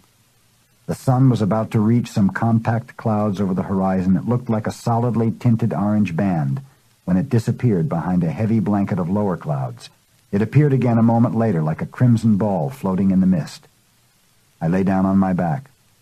The world around me was so still, so serene, and at the same time so alien I felt overwhelmed. I did not want to weep, but tears rolled down easily. I remained in that position for hours. Finally it got fairly dark. I felt better. In fact, I felt almost happy. For me, the semi-darkness was much more nurturing and protective than the hard daylight. I stood up, climbed to the top of a small hill, and began repeating the motions Don Juan had taught me. I ran toward the east 7 times, and then I noticed a change of temperature on my hand. I built a fire and set a careful watch as Don Juan had recommended, observing every detail. Hours went by, and I began to feel very tired and cold. I had gathered quite a pile of dry twigs. I fed the fire and moved closer to it. The vigil was so strenuous and so intense that it exhausted me. I began to nod. I was awakened suddenly by a loud crack. It appeared that the noise, whatever it was, had come from just above my left ear, since I was lying on my right side. I sat up, fully awake. My left ear buzzed and was deafened by the proximity and force of the sound. I must have been asleep for only a short while, judging by the amount of dry twigs which were still burning in the fire. I did not hear any other noises, but I remained alert and kept on feeding the fire. The thought crossed my mind that perhaps what woke me up was a gunshot. Perhaps someone was around, watching me, taking shots at me. The thought became very anguishing and created an avalanche of rational fears. I experienced a moment of terrible concern for my safety. I felt the tension in my shoulders and my neck. I moved my head up and down. The bones of my neck made a cracking sound. I still kept looking into the fire, but I did not see anything unusual in it, nor did I hear any noises. After a while I relaxed quite a bit, and it occurred to me that perhaps Don Juan was at the bottom of all this. I rapidly became convinced that it was so. The thought made me laugh. I had another avalanche of rational conclusions, happy conclusions this time. I thought that Don Juan must have suspected I was going to change my mind about staying in the mountains. or he must have seen me running after him and taken cover in a concealed cave or behind a bush. Then he had followed me, and noticing I had fallen asleep, waked me up by cracking a branch near my ear. I added more twigs to the fire and began to look around in a casual and covert manner to see if I could spot him, even though I knew that if he was hiding around there, I would not be able to discover him. Everything was quite placid. The crickets, the wind roughing the trees on the slopes of the hills surrounding me, the soft cracking sound of the twigs catching on fire. Sparks flew around, but they were only ordinary sparks. Suddenly, I heard the loud noise of a branch snapping in two. The sound came from my left. I held my breath as I listened with utmost concentration. An instant later, I heard another branch snapping on my right. Then I heard the faint, faraway sound of snapping branches. It was as if someone was stepping on them and making them crack. The sounds were rich and full. They had a lusty quality. They also seemed to be getting closer to where I was. I had a very slow reaction and did not know whether to listen or stand up. I was deliberating what to do when all of a sudden the sound of snapping branches happened all around me. I was engulfed by them so fast that I barely had time to jump to my feet and stomp on the fire. I began to run downhill in the darkness. The thought crossed my mind as I moved through the shrubs that there was no flat land. I kept on trotting and trying to protect my eyes from the bushes. I was halfway down to the bottom of the hill when I felt something behind me almost touching me. It was not a branch. It was something I intuitively felt was overtaking me. This realization made me freeze. I took off my jacket, bundled it on my stomach, crouched over my legs, and covered my eyes with my hands as Don Juan had prescribed. I kept that position for a short while, and then I realized that everything around me was dead still. There were no sounds of any kind. I became extraordinarily alarmed. The muscles of my stomach contracted and shivered spasmodically. Then I heard another cracking sound. It seemed to have occurred far away, but it was extremely clear and distinct. It happened once more, closer to me. There was an interval of quietness, and then something exploded just above my head. The suddenness of the noise made me jump involuntarily, and I nearly rolled over on my side. It was definitely the sound of a branch being snapped in two. The sound had happened so close that I heard the rustling of the branch leaves as it was being cracked. Next, there was a downpour of crackling explosions. Branches were being snapped with great force all around me. The incongruous thing at that point was my reaction to the whole phenomenon. Instead of being terrified, I was laughing. I sincerely thought I had hit upon the cause of all that was happening. I was convinced that Don Juan was again tricking me. A series of logical conclusions cemented my confidence. I felt elated. I tried to imagine what I would do next if I were Don Juan. The sound of something slurping jolted me out of my mental exercise. I listened attentively. The sound happened again. I could not determine what it was. It sounded like an animal slurping water. It happened again, very close by. It was an almost sensual, exasperating sound of feet slushing in deep mud. Someone seemed to be walking, running, trotting on mud all around me. A logical doubt occurred to me. If Don Juan was doing all that, he had to be running in circles at an incredible speed. The rapidity of the sounds made that alternative impossible. I then thought that Don Juan must have confederates after all. The slushings actually vibrated. In fact, their peculiar vibrations seemed to be directed at my stomach, or perhaps I perceived their vibrations through the lower part of my abdomen. That realization brought an instantaneous loss of my sense of objectivity and aloofness. The sounds were attacking my stomach. The question occurred to me, what if it was not Don Juan? Apparently, the phenomenon I was experiencing was not a game, and the another one of Don Juan's tricks theory was only my rude explanation. I had cramps and an overwhelming desire to roll over and straighten my legs. I decided to move to my right in order to get my face off the place where I had gotten sick. The instant I began to crawl, I heard a very soft squeak right above my left ear. I froze on the spot. A flood of squeaks engulfed me at once. Then I heard something like the wings of a big bird sweeping over the tops of the bushes. The flapping wings of a flock of birds seemed to be pulling me up from above, while the squeaks of an army of rats seemed to be pushing me from underneath and from around my body. There was no doubt in my mind that through my blundering stupidity I had unleashed something terrible on myself. I clenched my teeth and took deep breaths and sang peyote songs. The noises lasted a very long time, and I opposed them with all my might. When they subsided, there was again an interrupted silence, as I am accustomed to perceiving silence. That is, I could detect only the natural sounds of the insects and the wind. The time of silence was for me more deleterious than the time of noises. I began to think and to assess my position, and my deliberation threw me into a panic. I knew that I was lost. I did not have the knowledge nor the stamina to fend off whatever was accosting me. I was utterly helpless, crouched over my own vomit. I thought that the end of my life had come, and I began to weep. I wanted to think about my life, but I did not know where to start. Nothing of what I had done in my life was really worthy of that last, ultimate emphasis, so I had nothing to think about. That was an exquisite realization. I had changed since the last time I experienced a similar fright. This time I was more empty. I had less personal feelings to carry along. I asked myself what a warrior would do in that situation, and I arrived at various conclusions. There was something about my umbilical region that was uniquely important. There was something unearthly about the sounds. They were aiming at my stomach, and the idea that Don Juan was tricking me was utterly untenable. The muscles of my stomach were very tight, although I did not have cramps any longer. I kept on singing and breathing deeply, and I felt a soothing warmth inundating my entire body. It had become clear to me that if I was going to survive, I had to proceed in terms of Don Juan's teachings. I repeated his instructions in my mind. I remembered the exact point where the sun had disappeared over the mountains in relation to the hill where I was and to the place where I had crouched. I reoriented myself, and when I was convinced that my assessment of the cardinal points was correct, I began to change my position so I would have my head pointing in a new and better direction, the southeast. I slowly started moving my feet toward my left, inch by inch, until I had them twisted under my calves. Then I began to align my body with my feet.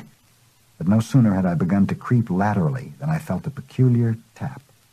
I had the actual physical sensation of something touching the uncovered area of the back of my neck. It happened so fast that I yelled involuntarily and froze again.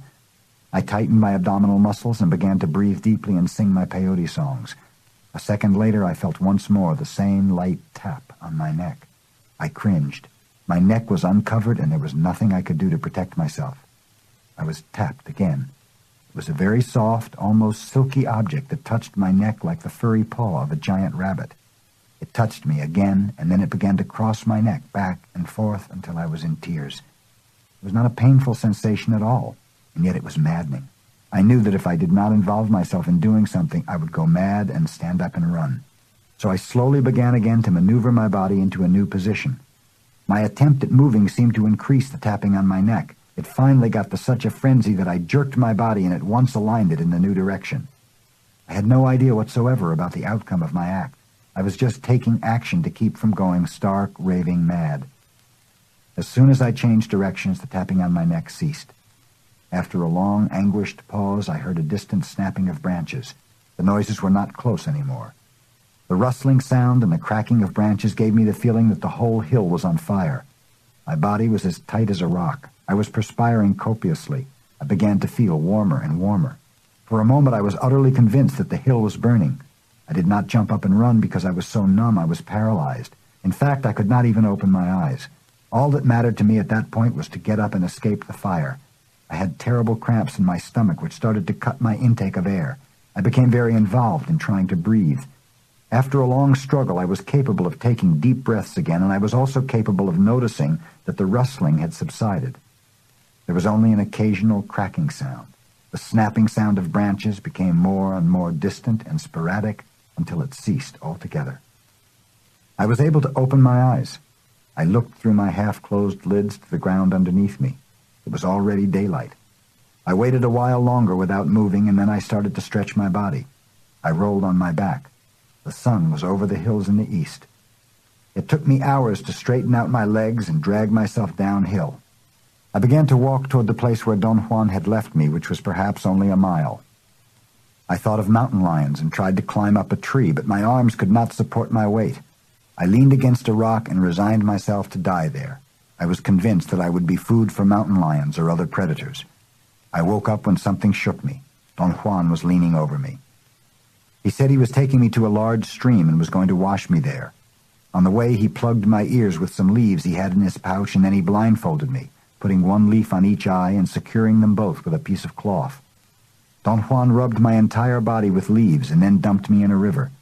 I felt it was a large river. It was deep. I was standing and I could not touch the bottom. Don Juan was holding me by the right elbow. On the way to my car, I stayed very close to Don Juan. I stumbled scores of times, and he laughed. I noticed that his laughter was especially invigorating, and it became the focal point of my replenishing. The more he laughed, the better I felt. The next day I narrated to Don Juan the sequence of events from the time he left me. He laughed all the way through my account, especially when I told him that I had thought it was one of his tricks. "You always think you're being tricked," he said.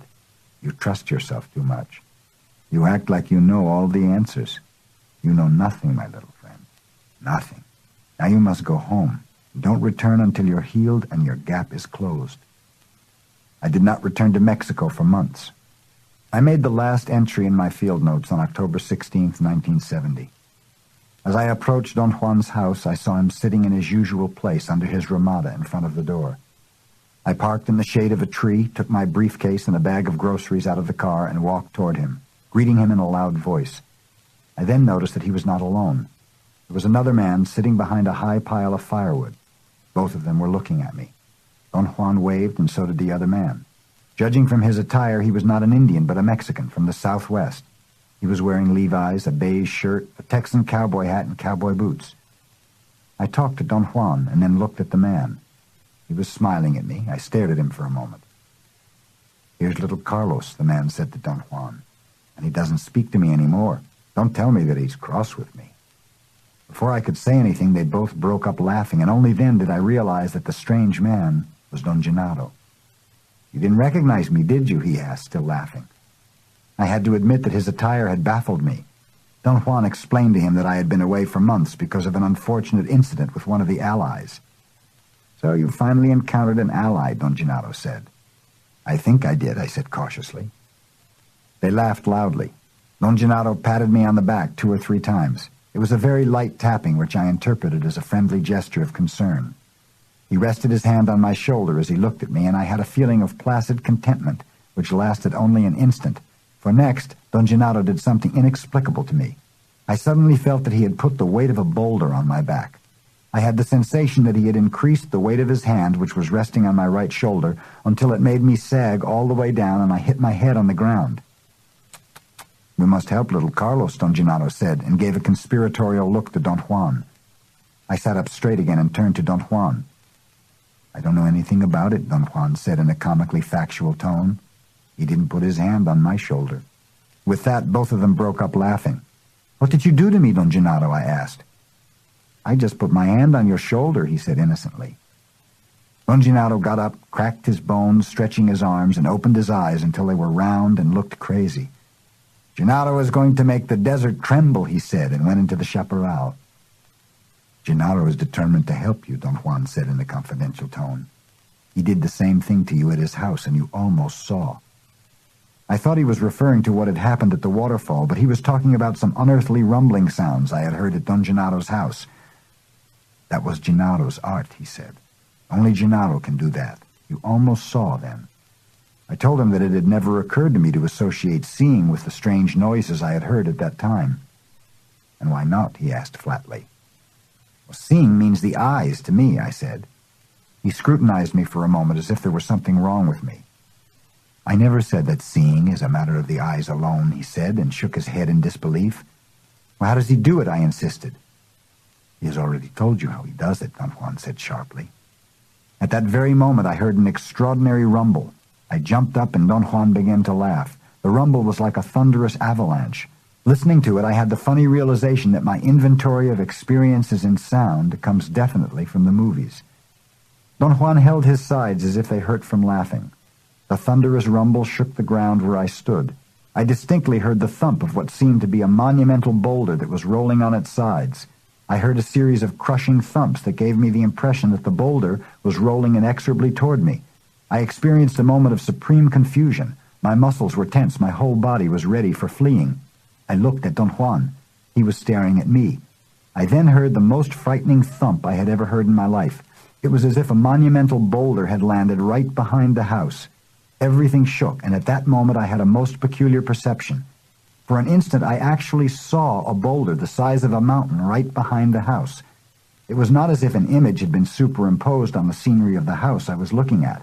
It was not the view of a real boulder either. It was rather as if the noise was creating the image of a boulder rolling on its monumental sides. I was actually seeing the noise.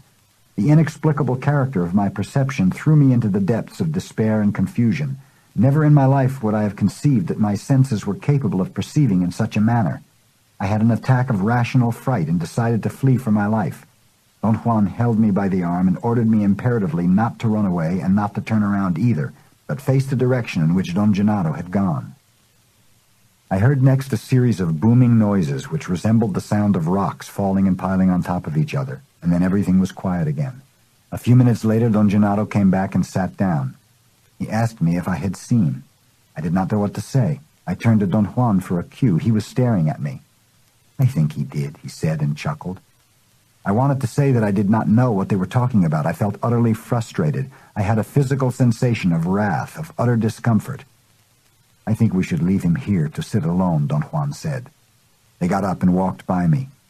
"Carlos is indulging in his confusion," Don Juan said very loudly. October 18th, 1970. "I think I understand what Don Gennaro was trying to do," I said to Don Juan. I said that in order to draw him out. His continual refusal to talk was unnerving to me.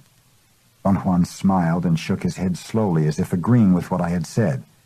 I would have taken his gesture as an affirmation except for the strange glint in his eyes. It was as if his eyes were laughing at me. "You don't think I understand, do you?" I asked compulsively. "I suppose you do. You do, in fact. However, understanding is not the real point. Your mind is set to seek only one side of this," he said. He took a dry twig and moved it in the air. He was not drawing in the air or making a figure. What he did resembled the movements he makes with his fingers when he cleans the debris from a pile of seeds.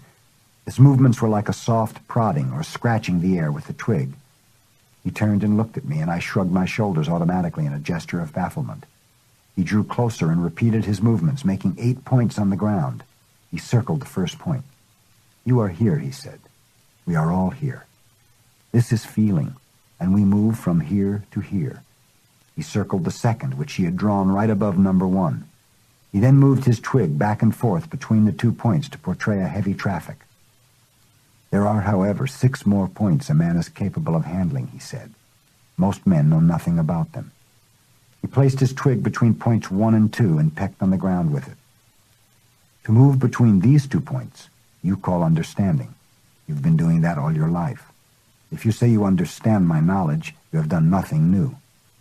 He then joined some of the 8 points to the others with lines. The result was a long trapezoid figure that had 8 centers of uneven radiation. "Each of these 6 remaining points is a world. Just like feeling and understanding are 2 worlds for you," he said. "Why 8 points? Why not an infinite number as in a circle?" I asked. I drew a circle on the ground. Don Juan smiled. "As far as I know, there are only 8 points a man is capable of handling. Perhaps men cannot go beyond that." And I said handling, not understanding. Did you get that? His tone was so funny I laughed. He was imitating, or rather mocking, my insistence on the exact usage of words. "Your problem is that you want to understand everything, and that is not possible. If you insist on understanding, you're not considering your entire lot as a human being. Your stumbling block is intact. Therefore, you have done almost nothing in all these years. You have been shaken out of your total slumber, true, but that could have been accomplished anyway by other circumstances." After a pause, Don Juan told me to get up because we were going to the water canyon. As we were getting into my car, Don Gennaro came out from behind the house and joined us. I drove part of the way, and then we walked into a deep ravine. Don Juan picked a place to rest in the shade of a large tree. "You mentioned once," Don Juan began, "that a friend of yours had said when the 2 of you saw a leaf falling from the very top of a sycamore, that the same leaf will not fall again from that same sycamore ever in a whole eternity, remember?" I remembered having told him about that incident. "We are at the foot of a large tree," he continued, "and now if we look at that other tree in front of us, we may see a leaf falling from the very top." He signaled me to look. There was a large tree on the other side of the gully. Its leaves were yellowish and dry. He urged me with a movement of his head to keep on looking at the tree. After a few minutes' wait, a leaf cracked loose from the top and began falling to the ground. It hit other leaves and branches 3 times before it landed in the tall underbrush. "Did you see it?" "Yes." "You would say that the same leaf will never again fall from that same tree, true?" "True." To the best of your understanding, that is true. That is only to the best of your understanding. Look again. I automatically looked and saw a leaf falling. It actually hit the same leaves and branches as the previous one. It was as if I were looking at an instant television replay. I followed the wavy falling of the leaf until it landed on the ground. I stood up to find out if there were two leaves, but the tall underbrush around the tree prevented me from seeing where the leaf had actually landed. Don Juan laughed and told me to sit down. "Look," he said, pointing with his head to the top of the tree. "There goes the same leaf again." I once more saw a leaf falling in exactly the same pattern as the previous two. When it landed, I knew Don Juan was about to signal me again to look at the top of the tree, but before he did, I looked up. The leaf was again falling. "I don't understand how you're making me see a repetition of what I had seen before. What did you do to me, Don Juan?" "You're chained," Don Juan explained. "You're chained to your reason. There's nothing to understand. Understanding is only a very small affair. So very small," he said. At that point, Don Gennaro stood up. He gave a quick glance to Don Juan. Their eyes met, and Don Juan looked at the ground in front of him. Don Gennaro stood in front of me and began swinging his arms at his side, back and forth, in unison. "Look, little Carlos," he said. "Look! Look!" He made an extraordinarily sharp, swishing sound. It was the sound of something ripping. At the precise instant the sound happened, I felt a sensation of vacuity in my lower abdomen. It was the terribly anguishing sensation of falling, not painful, but rather unpleasant and consuming. It lasted a few seconds, and then it subsided, leaving a strange itch in my knees. But while the sensation had lasted, I experienced another unbelievable phenomenon. I saw Don Gennaro on top of some mountains that were perhaps 10 miles away. The perception lasted only a few seconds, and it happened so unexpectedly that I did not have time really to examine it. I cannot recall whether I saw a man-sized figure standing on top of the mountains or a reduced image of Don Gennaro. I cannot even recall whether or not it was Don Gennaro. Yet at that moment I was certain beyond any doubt that I was seeing him standing on top of the mountains. However, the moment I thought that I could not possibly see a man 10 miles away, the perception vanished. I turned around to look for Don Gennaro, but he was not there. The bafflement I experienced was as unique as everything else was happening to me. My mind buckled under the strain. I felt utterly disoriented. Don Juan stood up and made me cover the lower part of my abdomen with my hands and press my legs tightly against my body in a squat position. We sat in silence for a while, and then he said that he was truly going to refrain from explaining anything to me, because only by acting can one become a sorcerer. He recommended that I leave immediately, otherwise Don Gennaro would probably kill me in his effort to help me. "You are going to change directions," he said, "and you'll break your chains." He said that there was nothing to understand about his or about Don Gennaro's actions, and that sorcerers were quite capable of performing extraordinary feats. "Gennaro and I are acting from here," he said, and pointed to one of the centers of radiation in his diagram. "And it is not the center of understanding, yet you know what it is." I wanted to say that I did not really know what he was talking about, but he did not give me time and stood up and signaled me to follow him. When we were getting inside the car, I looked around for Don Gennaro. "Where is he?" I asked. "You know where he is," Don Juan snapped at me. Before I left, I sat down with him as I always do. I had an overwhelming urge to ask for explanations. As Don Juan says, explanations are truly my indulgence. "Where's Don Gennaro?" I asked cautiously. "You know where," he said. "No," I protested. "No, I didn't know that." I was truthful at that.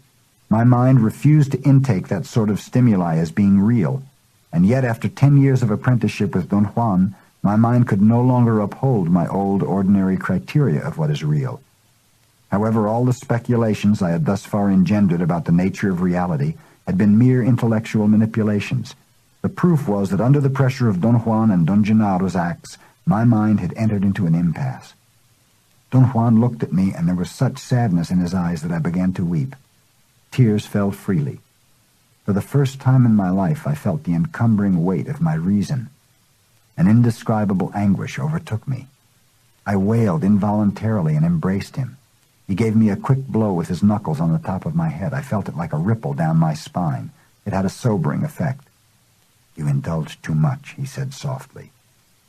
Don Juan slowly walked around me. He seemed to be deliberating whether or not to say something to me. Twice he stopped and seemed to change his mind. Whether or not you return is thoroughly unimportant, he finally said. However, you now have the need to live like a warrior. You have always known that. Now you're simply in the position of having to make use of something you disregarded before. But you had to struggle for this knowledge. It wasn't just given to you. It wasn't just handed down to you. You had to beat it out of yourself. Yet you're still a luminous being. You're still going to die like everyone else. I once told you that there's nothing to change in a luminous being. He was quiet for a moment. I knew he was looking at me, but I avoided his eyes. Nothing has really changed in you, he said.